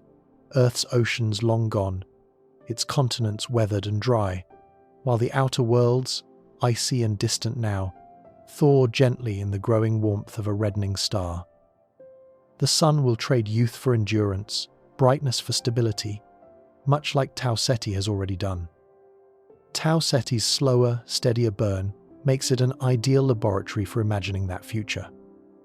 Its planets, if they exist, receive enough energy to sustain mild climates for billions of years without drastic change. Its magnetic calm means fewer flares to strip atmospheres or scorch surfaces. It is, in essence, a star that has entered the quiet middle act of its life, a golden afternoon in the long day of creation. If a civilization were to rise around Tau Ceti today, it might find the conditions ideal for longevity.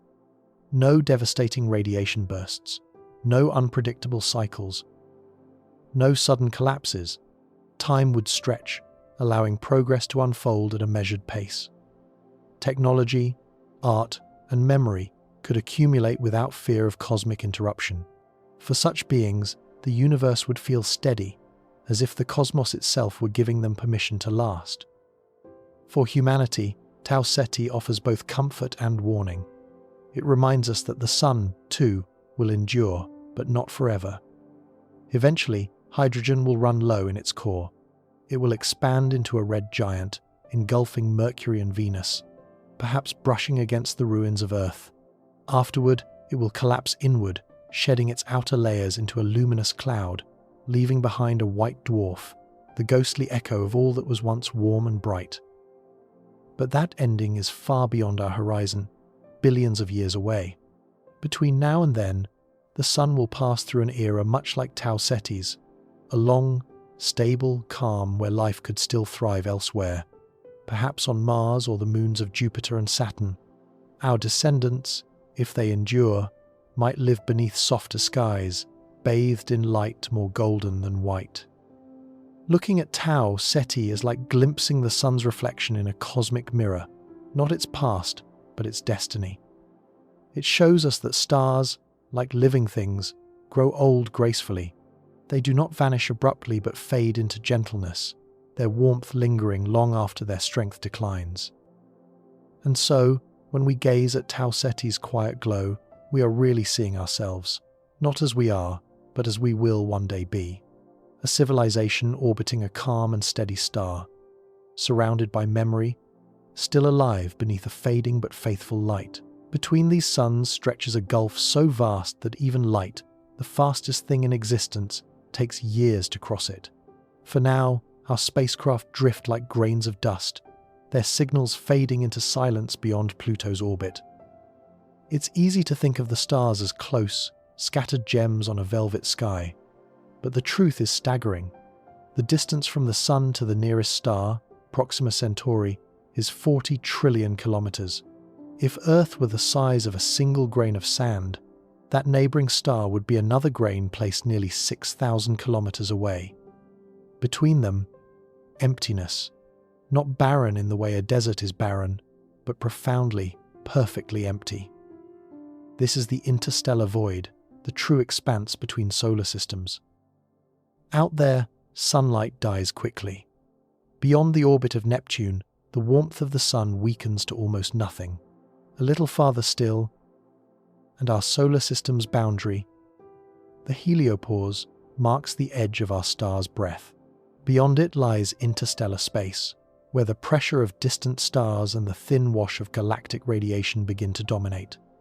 The temperature falls to just a few degrees above absolute zero.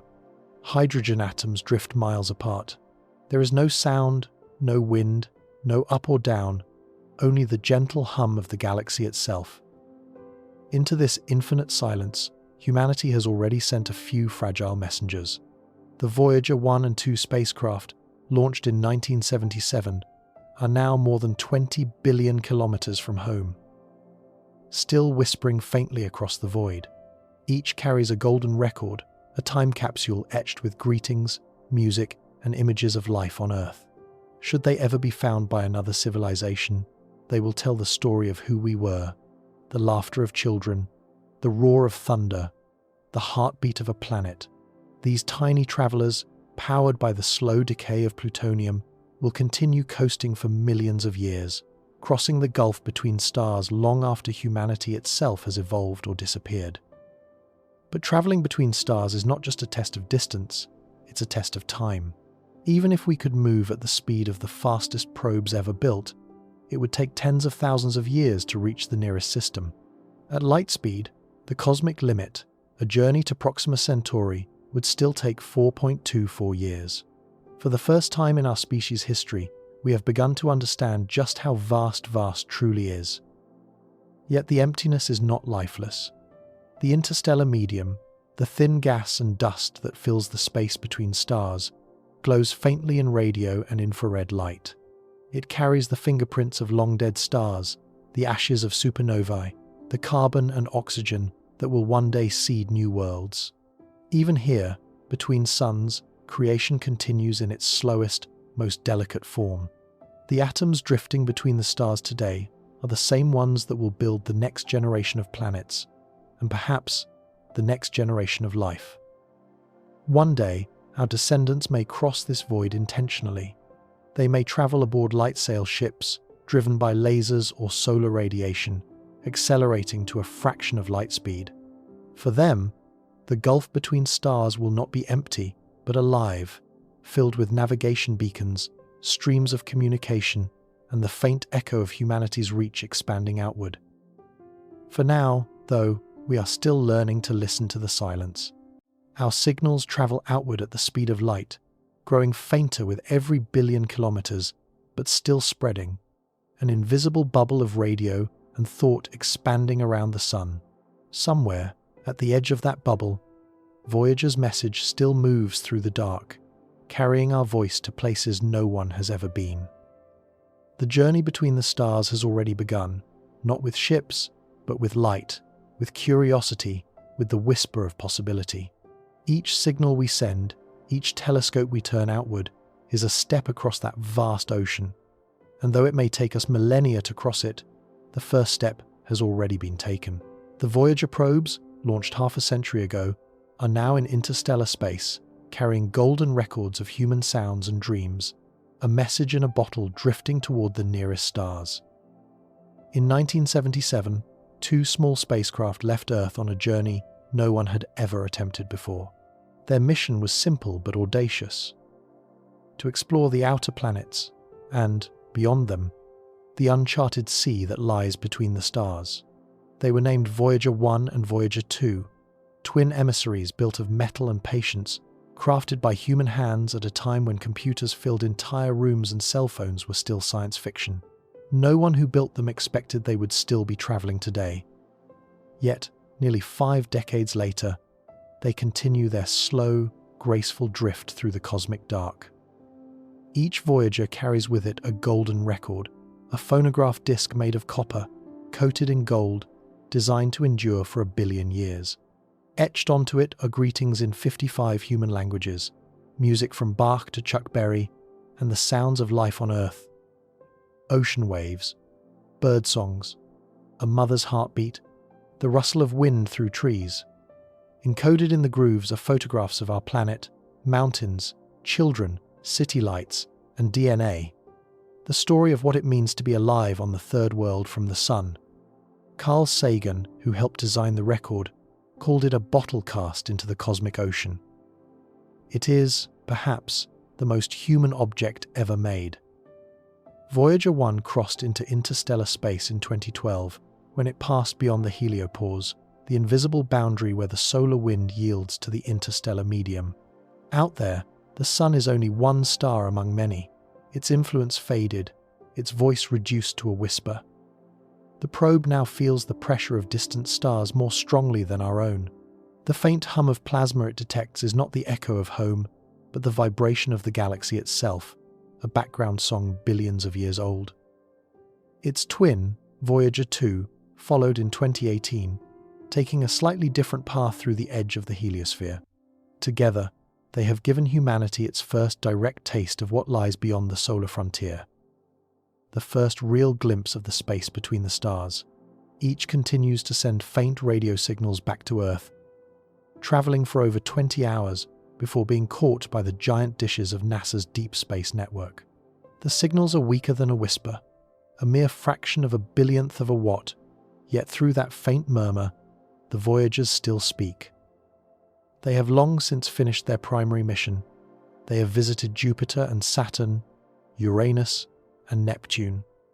They have revealed volcanic moons, icy rings, and storms larger than Earth itself. Now, their mission is simply to last, to drift, to persist. Their plutonium batteries grow weaker each year. By the mid-2030s, their instruments will go dark, and their voices will fade into silence. But their journey will not end. In 50,000 years, Voyager 1 will pass within 2 light-years of another star, Gliese 445, still carrying its record, still spinning silently through the dark. Whether or not anyone ever finds it, it will continue onward, a lonely spark of human memory adrift among the stars. Perhaps, someday, another species will intercept one of these tiny ships. Perhaps they will decode the record and hear the sounds of rain, of whales, of human laughter. Or perhaps the Voyagers will drift forever, unheeded but undiminished. 2 golden seeds cast from Earth, still glowing faintly against the infinite. We often speak of exploring space as if it were a conquest, but the Voyagers remind us that exploration is really an act of humility, a reaching out into the dark not to claim, but to connect.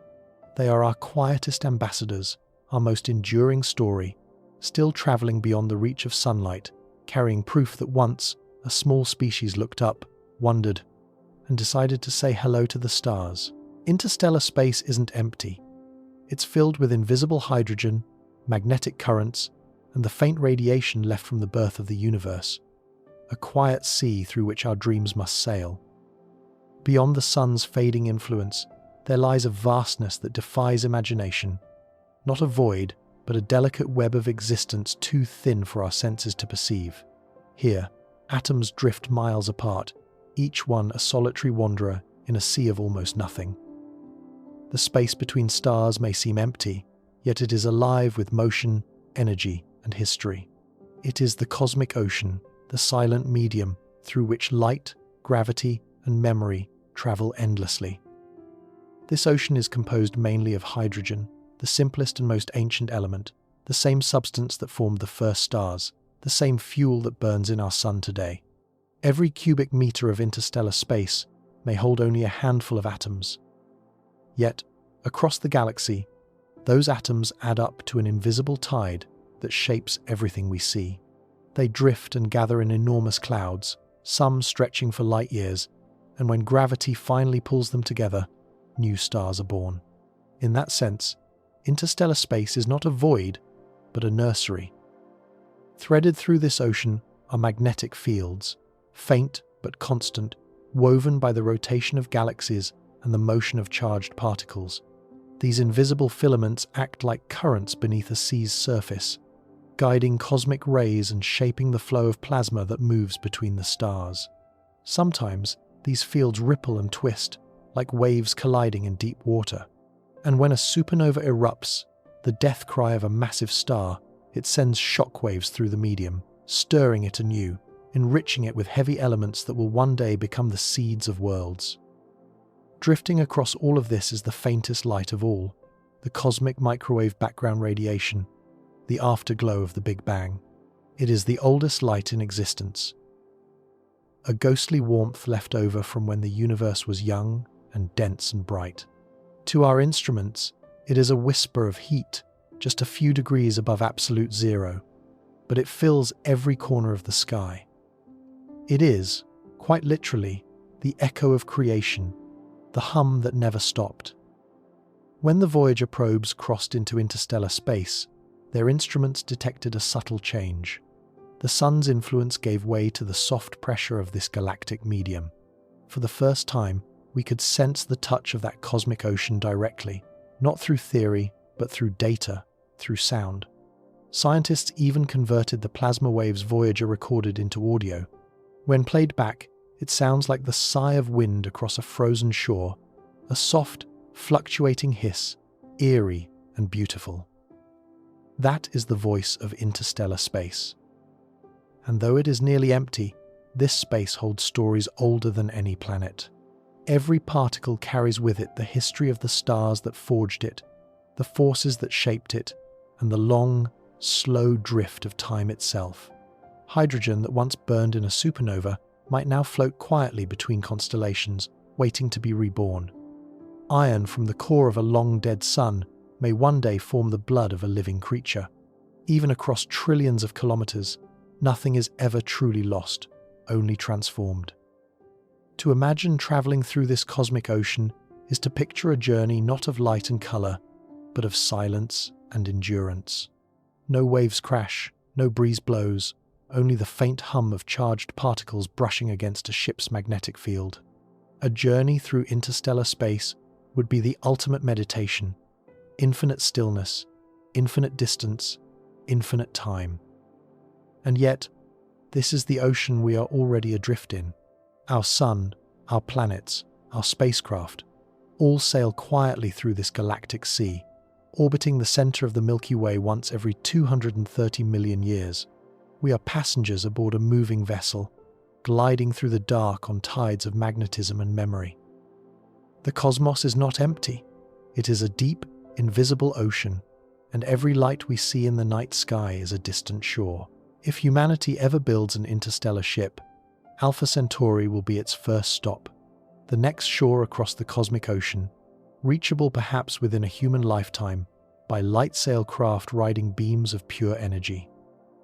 For centuries, Alpha Centauri has been our dream made visible, the nearest star system to the Sun, a triple star bound by gravity and myth alike. At just 4.37 light-years away, it is close enough that light itself, the universe's swiftest traveler, takes only a little over 4 years to cross the gap. In the scale of the cosmos, that is nothing, a mere step across the shallows. But for humanity, it remains the greatest imaginable voyage, a crossing not between planets, but between suns. Alpha Centauri is not a single star, but a family. The two largest, Alpha Centauri A and Alpha Centauri B, orbit one another in a gentle dance that lasts 80 years. They are golden and bright, much like our sun, familiar, almost comforting in their warmth.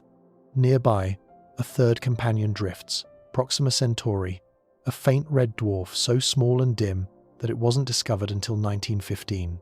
And yet, Proxima holds a planet, Proxima B, a rocky world that may lie within its star's habitable zone. It is, as far as we know, the closest potentially life-bearing world to Earth. When astronomers and engineers speak of humanity's first journey to the stars, they almost always mean Alpha Centauri. It is both a scientific goal and a symbol, the reachable frontier, the next island across the vast galactic sea. Projects like Breakthrough Starshot, proposed in the early 21st century, imagine fleets of tiny, lightweight probes propelled by laser-driven light sails, sheets of reflective material thinner than paper, pushed by beams of light from powerful ground-based lasers. Traveling at 20% the speed of light, such a probe could reach Alpha Centauri in just over 20 years. It sounds like science fiction, but the physics are sound. No rockets, no fuel, only light itself turned into motion.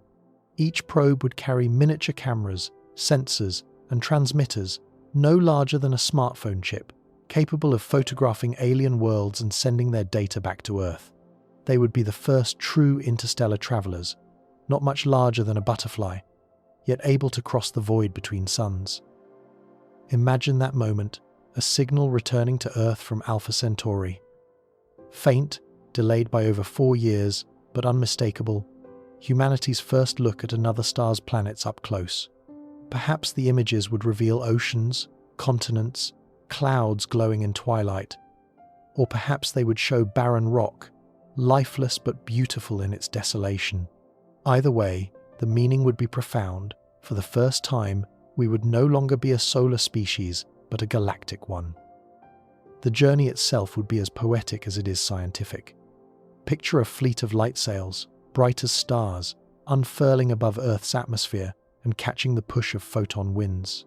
They would accelerate silently, their trajectories arcing outward, leaving our sun behind. In the dark, each sail would shimmer, thousands of tiny mirrors reflecting sunlight one last time before vanishing into the deep. To distant observers, it would look like a flock of silver birds migrating between worlds. Though it may take decades or centuries before such a mission becomes reality, Alpha Centauri already feels like destiny. A destination woven into the human imagination. It is close enough to tempt us, yet far enough to humble us. In its light, we see both our limitations and our longing. If one day we succeed, if a probe or a crewed ship ever arrives, it will not simply be a scientific triumph. It will be a statement written across the night that a species born on one small world learned to cross the ocean of stars and found another sun waiting on the far shore. A fleet of tiny spacecraft propelled by lasers could reach Alpha Centauri in just 20 years, each no bigger than a chip, each carrying a camera, a radio, and the hope of an entire species. The idea is called Breakthrough Starshot, a bold attempt to turn light into propulsion and imagination into movement. Proposed in 2016 by physicist Stephen Hawking, investor Yuri Milner, and a small team of engineers and visionaries, the project seeks to send humanity's first visitors to another star system, not in centuries, but within a single lifetime. For the first time, interstellar travel feels less like fantasy and more like engineering, something that could, in theory, be built with human hands. The concept is deceptively simple. Instead of building one massive spacecraft, heavy, expensive, and slow, Starshot would launch thousands of starships, gram-scale probes equipped with miniature sensors, communication antennas, and cameras. Each would be attached to an ultra-thin light sail made of reflective material no thicker than a human hair. From Earth, an array of powerful ground-based lasers would fire upward, focusing beams of energy onto the sails. The push from those photons, the gentle pressure of light itself, would accelerate the probes to 20% of the speed of light, or about 60,000 kilometers per second. At that speed, they could traverse the 4.37 light-years to Alpha Centauri in just over 20 years. It would be the fastest journey in human history, a crossing of interstellar space within a single generation. The technology required is immense: lasers of unprecedented power, optics capable of maintaining focus across kilometers of atmosphere, and materials that can withstand enormous acceleration without tearing apart. Yet, none of it violates physics. It is not impossible, only difficult. Each starship would be autonomous, communicating with Earth using faint radio signals powered by microscopic batteries or energy harvested from light. Their data, images, magnetic readings, and atmospheric spectra would take another 4 years to reach us after arrival. By the time the first signal returned, we would see a neighboring star not as a point of light, but as a place. The true poetry of the idea lies in its scale. These probes would be smaller than a butterfly, yet faster than any machine humanity has ever imagined. They would not carry people, but they would carry meaning, the curiosity, ingenuity, and restlessness that define us. In their mirrored sails, the light of our sun would reflect one last time before they vanished into the dark, each becoming a fragment of human ambition streaking toward another world. And though the odds are long, many would fail, burned, lost, or struck by dust in the void. Even a single survivor would be enough. One probe reaching Alpha Centauri and sending back data would forever change our view of the cosmos. It would be the first real contact between two star systems, the first whisper from beyond our solar cradle. For the scientists and dreamers behind the project, Starshot is more than a mission. It's a message, a declaration that exploration is not over, that our reach can exceed our sight. It embodies the same impulse that sent the Voyagers beyond the heliopause and placed rovers on Mars. The belief that the universe is not something to fear, but to understand. Someday, perhaps, the night sky will hold a faint glimmer, not a shooting star, but a sail reflecting the laser light of our farewell. And centuries later, long after the last beam has faded, those sails will still be moving outward, carrying our story across the stars. Breakthrough Starshot is not just about reaching Alpha Centauri. It is about proving that even a small species, bound to one fragile world, can learn to ride the light itself and find its way to the next horizon. But the space between stars is filled with peril. Dust grains that could tear through a craft at 20% the speed of light, radiation that would fry unshielded electronics, and decades of lonely silence. The dream of reaching another star is breathtaking, but the reality of crossing the interstellar gulf is a confrontation with the raw hostility of space itself. There are no safe harbors between suns, no repair stations, no shelter from the dark. A journey to Alpha Centauri, even for a tiny robotic probe, is an undertaking that pushes the limits of endurance, not only for machines, but for imagination. At 1/5 the speed of light, a single grain of dust becomes a bullet. A particle smaller than a pebble would strike with the force of a grenade. Space, though mostly empty, contains a whisper-thin haze of hydrogen atoms, dust, and fragments of ice, relics of ancient stars and comets. A light sail craft racing through that medium would encounter them constantly. Each impact could erode its surface, damage its sensors, or destroy it entirely. To survive, such a ship must be nearly invincible. Made of materials lighter than air yet stronger than steel, engineered to endure decades of punishment at unimaginable speeds. Then there is radiation, the slow, invisible corrosion of time. High-energy particles from cosmic rays and distant supernovae stream constantly through interstellar space.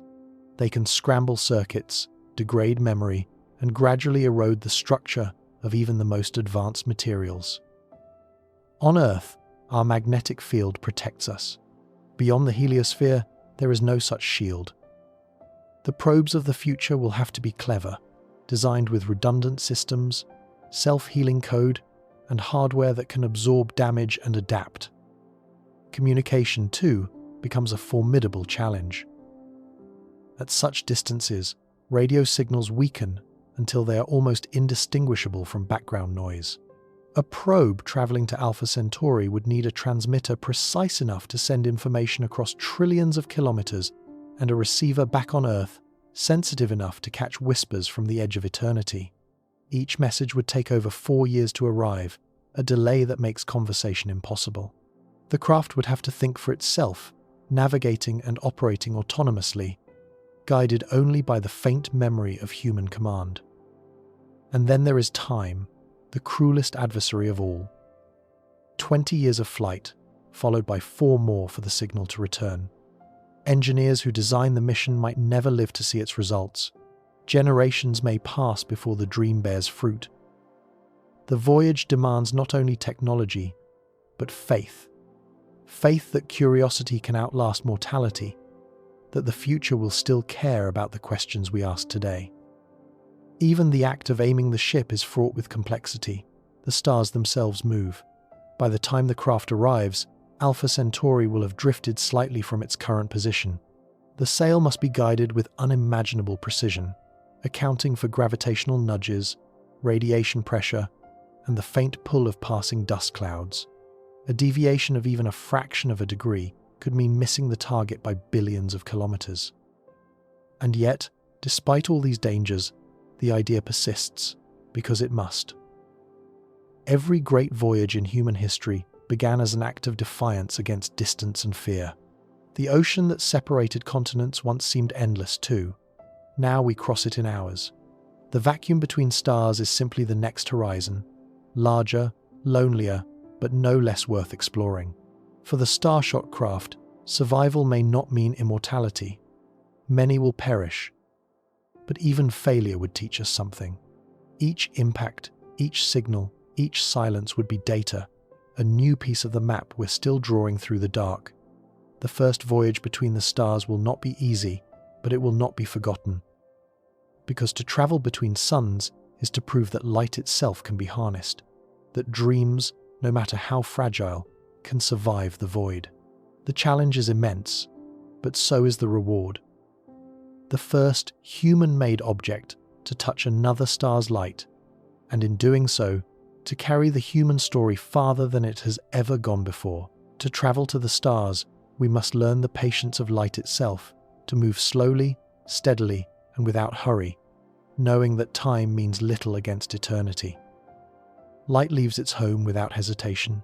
When a star is born, its first act is to shine, and from that moment, its photons begin their long journey outward, carrying the story of its birth. Some of those photons travel only a few moments before striking dust or stone. Others cross entire galaxies, gliding for millions of years through the vacuum. They never pause, they never tire, they simply go, and in going, they illuminate everything they touch. When we gaze at the stars, we are seeing messages that left their sources long ago. The light from Alpha Centauri began its journey 4 years before reaching our eyes. From Sirius, it departed over 8 years ago. Even the soft red glow of Proxima Centauri is ancient by the time it reaches Earth, a history written in wavelengths. To look at the night sky is to look back in time, into the patient memory of the universe. For humanity, the stars are far, but light has already bridged that distance. Every photon crossing the cosmic ocean reminds us that distance is not denial, it is simply time made visible. To travel to another star, we must learn from light's example, to endure the journey without expectation of arrival, to move forward simply because that is what existence does. When our first interstellar probes depart, tiny sails glinting in the sun, riding beams of energy into the dark, they will become students of this same patience. Their voyage will last decades, their signals will take years to return, and their creators may never see their arrival. But still, they will go. And in their motion, humanity will echo light itself, persistent, curious, unending. Patience is not the absence of motion, it is motion without anxiety. It is the quiet understanding that the universe operates on scales far larger than our lifetimes. To travel between the stars means surrendering to that rhythm, to accept that even if the destination is unseen, the journey is still worthwhile. Light shows us that eternity isn't stillness, it's the slow unfolding of everything that ever was and will be. It does not rush, it simply is. And so, as we look upward, waiting for our machines to cross the void, waiting for signals to return, waiting for dawn, we are practicing the oldest discipline in the cosmos, the patience of light. Red dwarfs, the most common stars in the galaxy, burn for trillions of years. Around them, life could have time not just to begin, but to evolve, flourish, and endure beyond imagination. They are the quiet keepers of the universe, small, faint, and nearly eternal. While blue giants live fast and die young, consuming their fuel in a few million years, red dwarfs sip theirs gently, burning so efficiently that their lives outlast galaxies. Our sun will shine for 10 billion years. A red dwarf can shine for 10 trillion.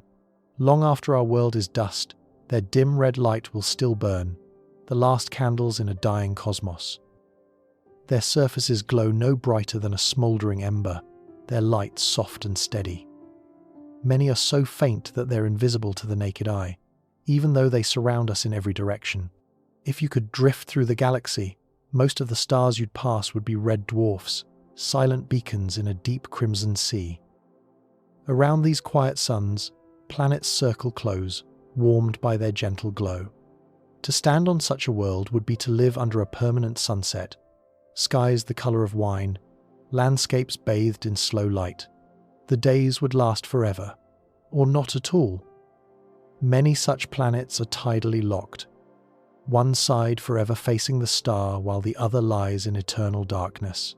But along the boundary between the two, where light and night meet, conditions might be perfect for life. Twilight worlds where alien oceans shimmer beneath blood-red skies. Life, if it exists there, would have more than enough time to grow wise. A red dwarf's calm middle age lasts hundreds of billions of years. Civilizations could rise, fall, and rise again countless times before their star even flickered. On Earth, we measure progress in centuries. Around a red dwarf, history itself would move like glaciers, slow, patient, and unending. And yet, these stars have tempers. In their youth, they erupt with flares that could sterilize entire planets, eruptions thousands of times stronger than the solar storms that dance across our own sky. Any life that emerges must be resilient, shielded, or clever enough to survive. But those that endure will inherit the future. When all other stars fade, red dwarfs will remain. They will illuminate the galaxy's final age, long after the Milky Way's spiral arms have unraveled and the last white dwarfs have gone cold. Perhaps by then, the last traces of life in the universe will circle one of them, basking in the dim warmth of a star that refuses to die. Red dwarfs are proof that endurance, not brilliance, defines eternity. They are the slow heartbeat of the cosmos, steady, patient, and everlasting. Each nearby star has its own hue. Proxima's red, Sirius is white, Tau, Ceti's gold. Together, they form a spectrum of possibility, each color representing a different path life could take. The night sky seems silver to our eyes, but it is painted in hidden color. Each star emits its own tone in light, a subtle fingerprint of temperature, age, and chemistry. If you could see in ultraviolet and infrared, the heavens would blaze with color, crimson embers, golden fires, and pale blue suns scattered like jewels across the black. The universe, it turns out, is not monochrome at all, it's radiant. Proxima Centauri burns cool and red, its light soft and steady like a dying coal. Sirius, by contrast, burns white-blue, hot, intense, almost violent in its purity. Each color reflects a different rhythm of life, a different tempo of time. Blue stars live quickly and perish spectacularly, scattering their elements across space in luminous death. Yellow stars, like our sun, sustain a steady middle age, long enough for life to rise, adapt, and look upward. Red stars linger endlessly, slow and enduring. If you stood on a world orbiting a red dwarf, the sky would never be blue. It would shimmer with deep copper light, the air tinted with perpetual dusk. On a world circling a golden star like Tau Ceti, sunlight would feel familiar. Soft, nurturing, the same hue that wakes Earth each morning. But beneath a blue-white giant, every color would shift toward the ghostly.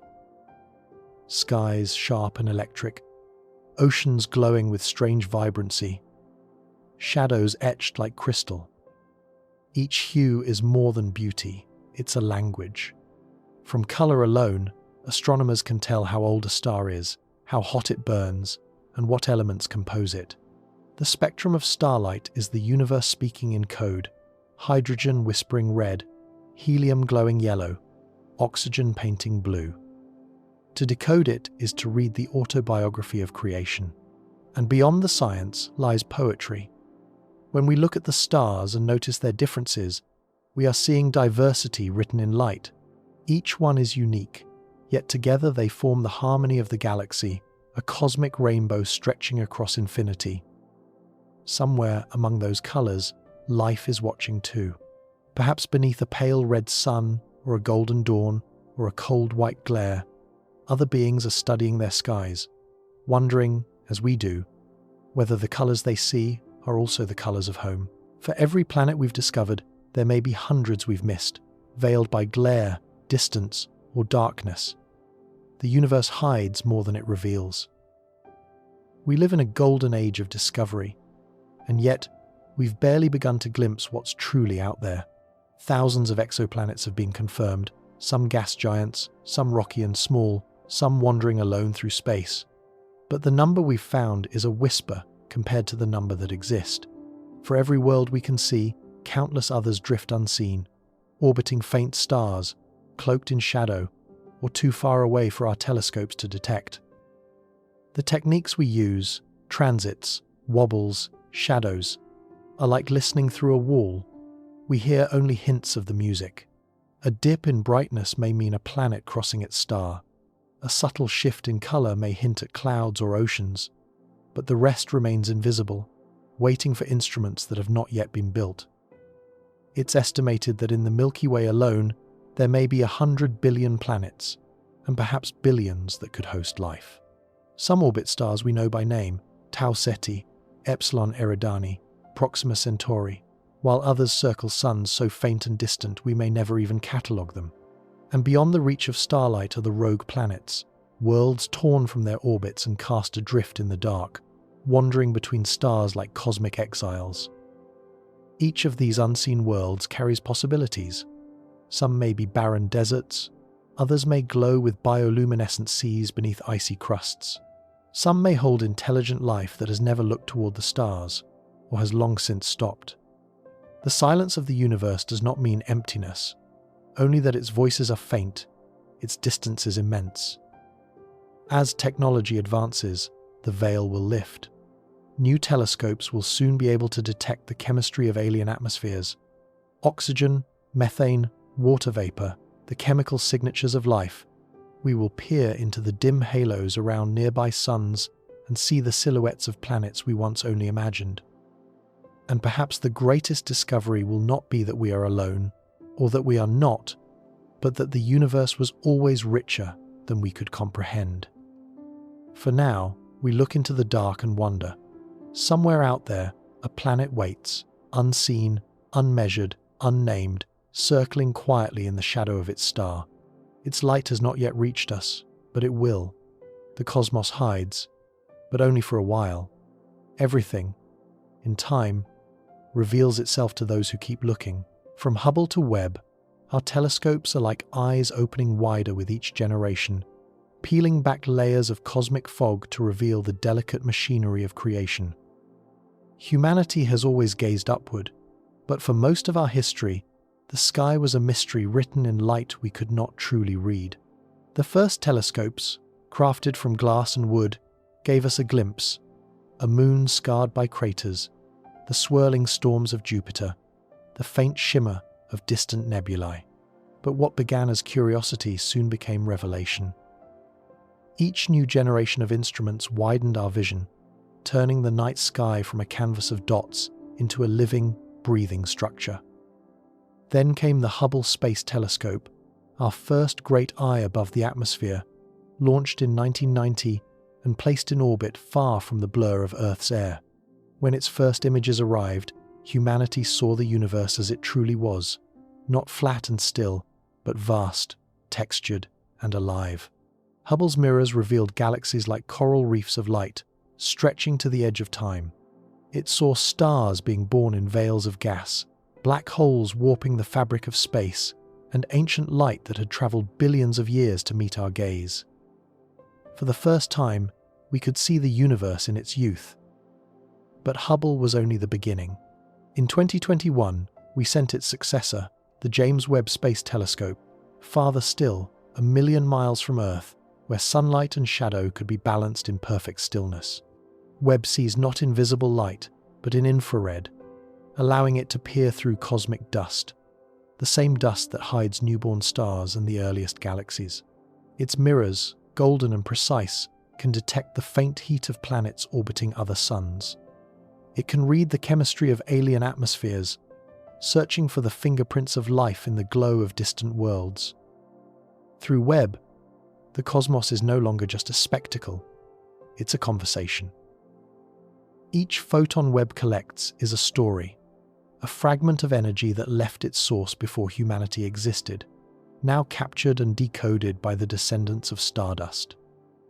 Other instruments, radio arrays, neutrino detectors, gravitational wave observatories, extend our senses beyond light. The Event Horizon Telescope stitched together the power of observatories across the planet to photograph the shadow of a black hole. LIGO hears the ripples of space-time itself, detecting the tremors of colliding stars.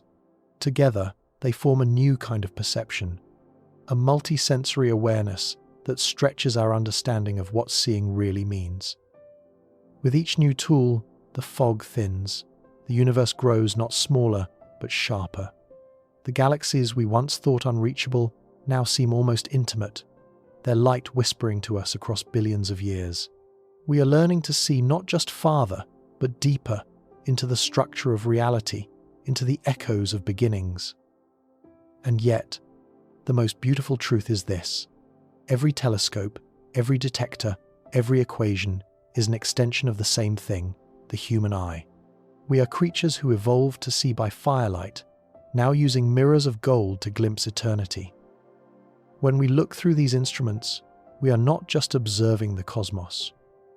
We are seeing ourselves reflected in it, a species that refuse to stop looking up.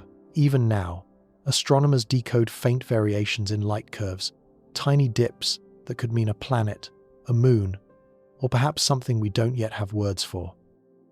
Every photon carries a message. When it leaves the surface of a distant star, it is pure and uniform, but by the time it reaches our telescopes, it has been shaped, dimmed by dust, distorted by motion, altered by the passage of time. From these subtle changes, scientists extract meaning. They watch for rhythms and shadows, looking for the smallest blinks in brightness that betray the presence of something passing in front of the star. A planet, a moon, perhaps a ring system unlike any we have ever seen. This is the transit method, one of the most elegant techniques in modern astronomy. When a planet crosses its star's face, the light dips by a fraction of a percent, a signature so faint that only the most sensitive instruments can detect it. The Kepler Space Telescope watched thousands of stars for years, patiently recording those fluctuations, building a census of unseen worlds. Its successor, TESS, now continues the work, finding exoplanets so small and distant that they exist only as patterns in data. But even with all our precision, there are mysteries the numbers cannot yet explain. Some light curves wobble irregularly, as if obscured by clouds of dust or swarms of comets. Others dim unpredictably, hinting at structures we cannot imagine.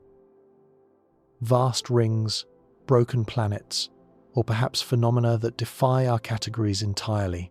The universe, it seems, still enjoys keeping secrets. Every anomaly challenges us to look again, to refine our understanding of light itself. Astronomers measure polarization, absorption lines, and spectral fingerprints, learning to read starlight as a language. Each color shift tells of motion, a star tugged by an unseen companion. Each curve in brightness reveals geometry, the size, orbit, and texture of the worlds that cross it. Through these patterns, we reconstruct realities we cannot see directly. Yet the more we learn, the more subtle the mysteries become. There are signals buried in the noise, faint pulsations, microvariations, whispers of things not yet recognized. Some may come from natural processes we have not named, others, perhaps, from technologies older or more advanced than ours. The challenge lies not only in detecting the unknown, but in admitting that it might exist. We call this pursuit stellar photometry, but it is also an act of empathy. To interpret starlight is to listen across impossible distances, to feel for patterns that speak of order in the void. Somewhere within those signals lies the next revelation. the next impossible discovery that reshapes our understanding of what the universe can make. Every faint flicker of a star's light is a question. Some we can already answer, others wait patiently in the data, shimmering with meanings that, for now, the cosmos has not finished teaching us its language. It is still writing new words in light. Interstellar dust glows faintly in infrared, forming bridges of light between stars. Within that dust are the same carbon atoms that make up your body. We are, quite literally, made of stardust and destined to return to it. Between the stars lies a fine mist of creation, microscopic grains of silicate, carbon, and ice drifting through the galactic sea. Each grain is a relic, forged in the dying breaths of ancient suns, carried outward by stellar winds, then gathered again by gravity into new systems. What looks like empty space is, in truth, a slow dance of matter recycled over billions of years. When starlight passes through these clouds, it scatters. To visible eyes, the dust darkens and dims the stars, painting the Milky Way's arms with soft lanes of shadow. But to infrared telescopes, that same dust glows, not brightly, but with a steady warmth, like embers under ash. It connects one sun to another, forming invisible bridges across the galaxy. Inside those drifting grains lie the building blocks of everything we know: carbon, oxygen, nitrogen, iron. When a cloud collapses under gravity to form a new star, some of that dust becomes part of the surrounding planets, mixed into rock, air, and water. The carbon in your skin, the calcium in your bones, the iron in your blood, all once floated between suns, cold and waiting. You are not just a child of Earth, but a citizen of the galaxy. Astronomers studying interstellar dust see chemistry in motion. Within molecular clouds like the Orion Nebula, the dust becomes a laboratory where simple molecules combine into complex organics, alcohols, amino acids, even precursors to DNA. These clouds are cosmic nurseries, where the raw ingredients of life swirl for millions of years before being folded into new worlds. The dust also preserves memory. Embedded within its microscopic structures are isotopes that tell of the stars that birthed them, fingerprints of supernovae, red giants, and novae long extinguished. Every atom in space is a record of where it came from. Some carry the signature of violence, others of gentle fusion. Together, they form the autobiography of the cosmos written in chemistry.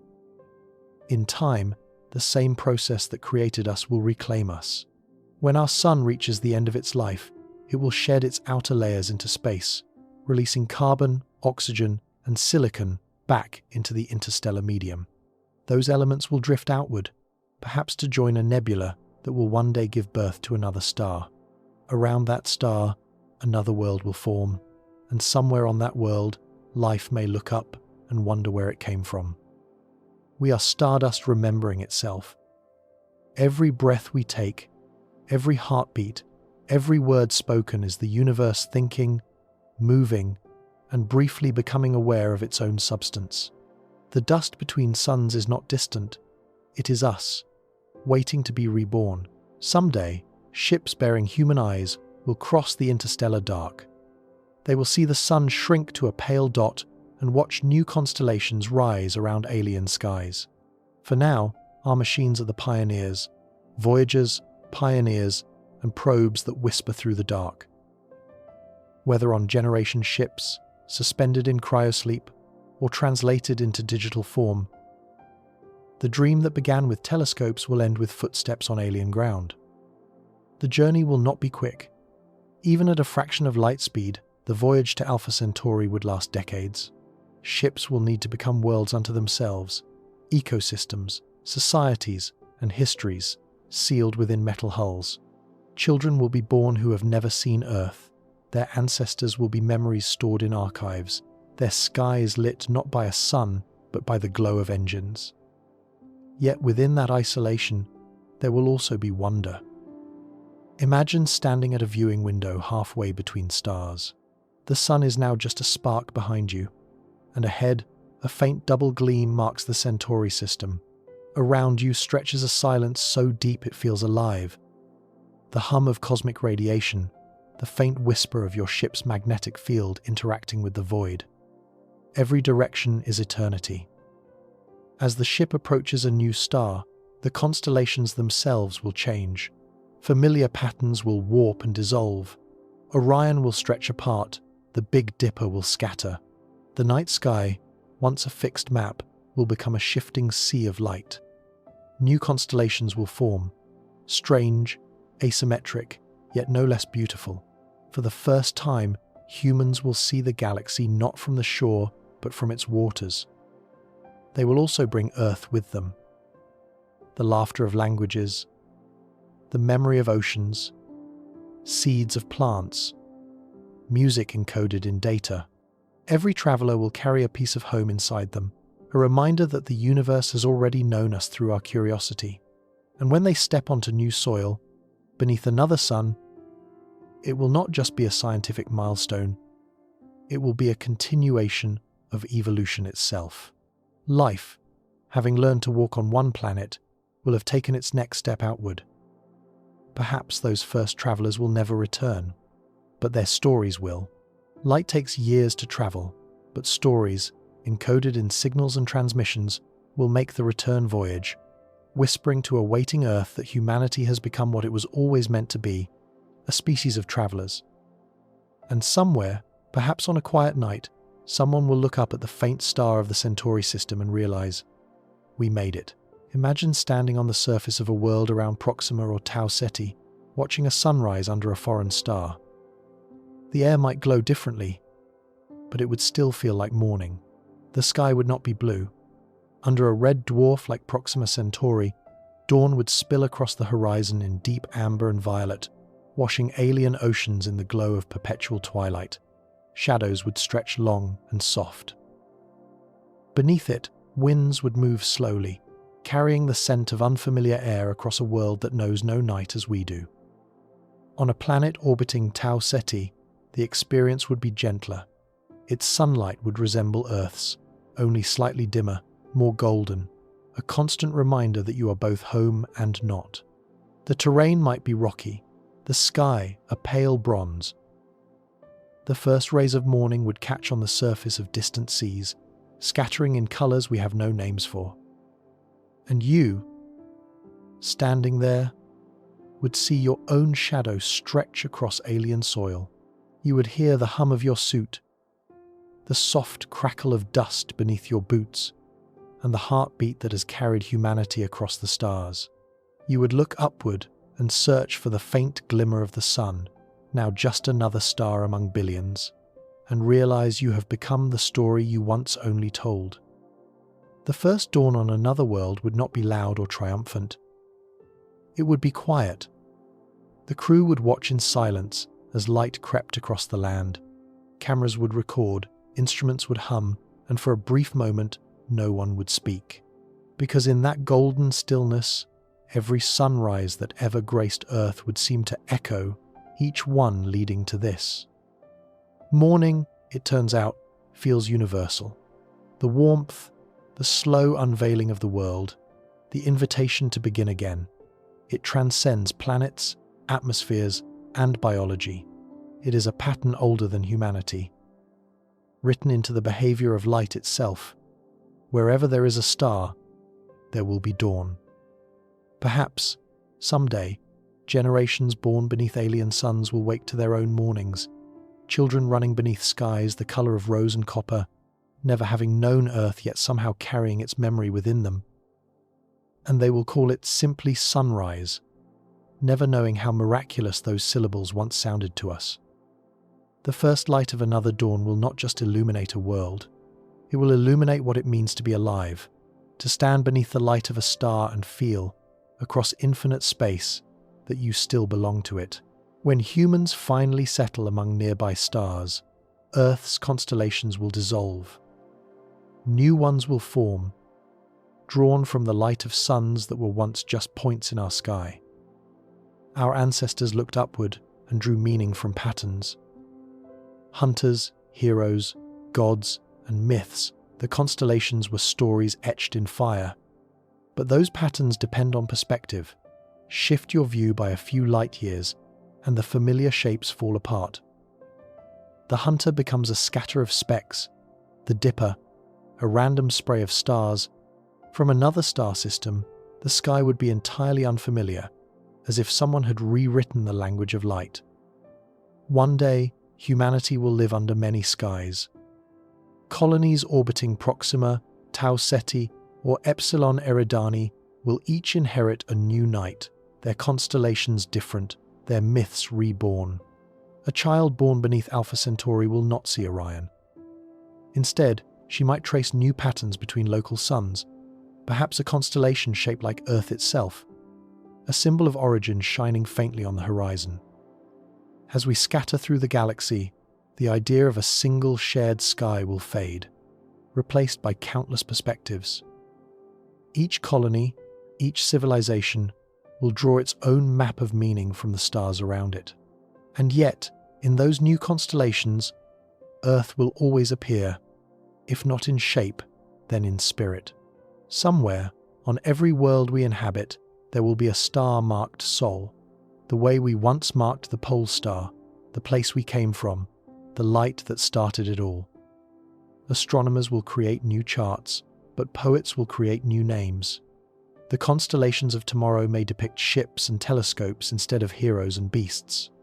They will tell the story of migration, of how light became our compass and curiosity our wind. Perhaps, thousands of years from now, when humans inhabit dozens of nearby systems, someone will map the positions of our colonies and notice something remarkable. Taken together, the settled stars themselves will form a pattern. A constellation made not of stars, but of civilizations. A figure of humanity drawn across the Milky Way. In that vision lies something quietly beautiful, that even as we disperse, we remain connected, shaping new stories from the same light. Constellations are more than patterns. They are proof of our need to see ourselves reflected in the cosmos. And wherever we go, we will keep doing it, connecting dots, making meaning, turning the infinite into something we can name. Each step outward will carry our story farther. Radio waves, photographs, ships, and silence. Across centuries, the stars will listen, and maybe, somewhere, they'll answer. Right now, Earth hums with signals. Television broadcasts, radar pings, encrypted messages, and music, all spilling into space as expanding bubbles of electromagnetic light. Every moment, that sphere of sound grows by another light second, carrying the collective noise of humanity outward into the galaxy. The Beatles, news reports, mathematical data, all traveling quietly through the dark. In time, those transmissions will reach the nearest stars. Some will fade into static. It means we are speaking, not out of certainty, but out of hope. Astronomers call this the search for extraterrestrial intelligence, but it is also a mirror. We listen not only for others, but for echoes of ourselves. The great radio dishes of Earth, Arecibo, Green Bank, FAST, have turned toward the stars for decades, sweeping the sky for patterns that defy randomness. Every time we detect a signal, we ask the same question: is this natural or intentional? So far, the universe has replied only in static. Yet that silence has its own poetry. It means the conversation is still open. Perhaps our first true dialogue won't come through radio at all. It might arrive as a spectral signature, the chemical breath of a living world, detected across light years. Or maybe it will be centuries from now, when one of our future colonies sends a message back from Proxima B or Tau Ceti E. Their voices carried home on laser beams or encoded light pulses. Whatever form it takes, it will be part of the same story, the universe calling to itself through its conscious children. The cosmos has been speaking since before there were ears to hear, through the hiss of radiation, the pulse of quasars, the rhythm of gravity waves. We are simply the first to answer back with intention. Each transmission, each spacecraft, Each burst of data we send is a phrase in a very long sentence, one that may take millennia to complete, and perhaps one distant day an answering signal will return, traveling the same long road in reverse. When it does, it will carry with it the proof that we were never alone, that the universe is capable not only of life, but of conversation. Until then, we keep listening. The silence is not emptiness. It is the pause between words.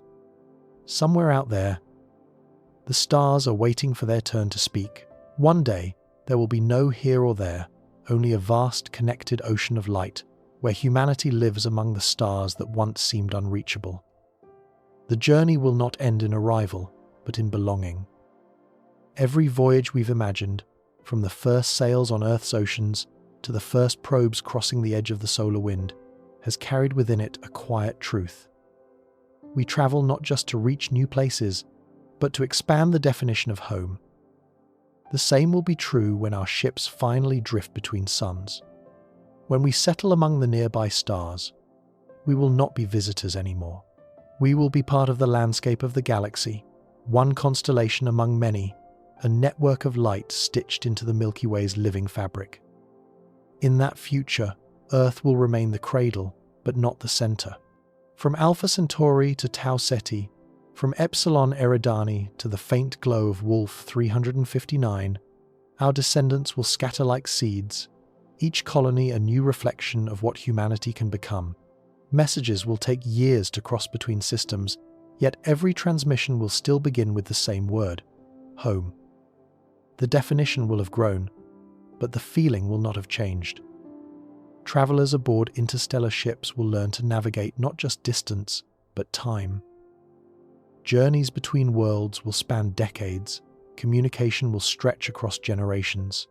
But that slowness will become a kind of rhythm, the heartbeat of a species no longer confined to one sky.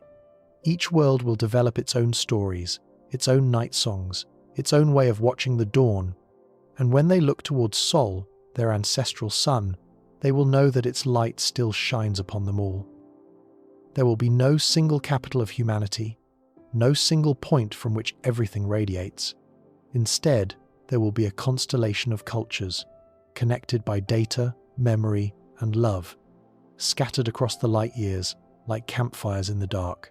Some will live beneath red suns, others beneath gold, others still orbiting worlds lit only by reflected starlight. Yet all will share the same origin, a small blue world where curiosity first reached for the stars. In time, those connections will grow stronger. Vessels will cross the void routinely, carrying explorers, artists, scientists, and dreamers between systems.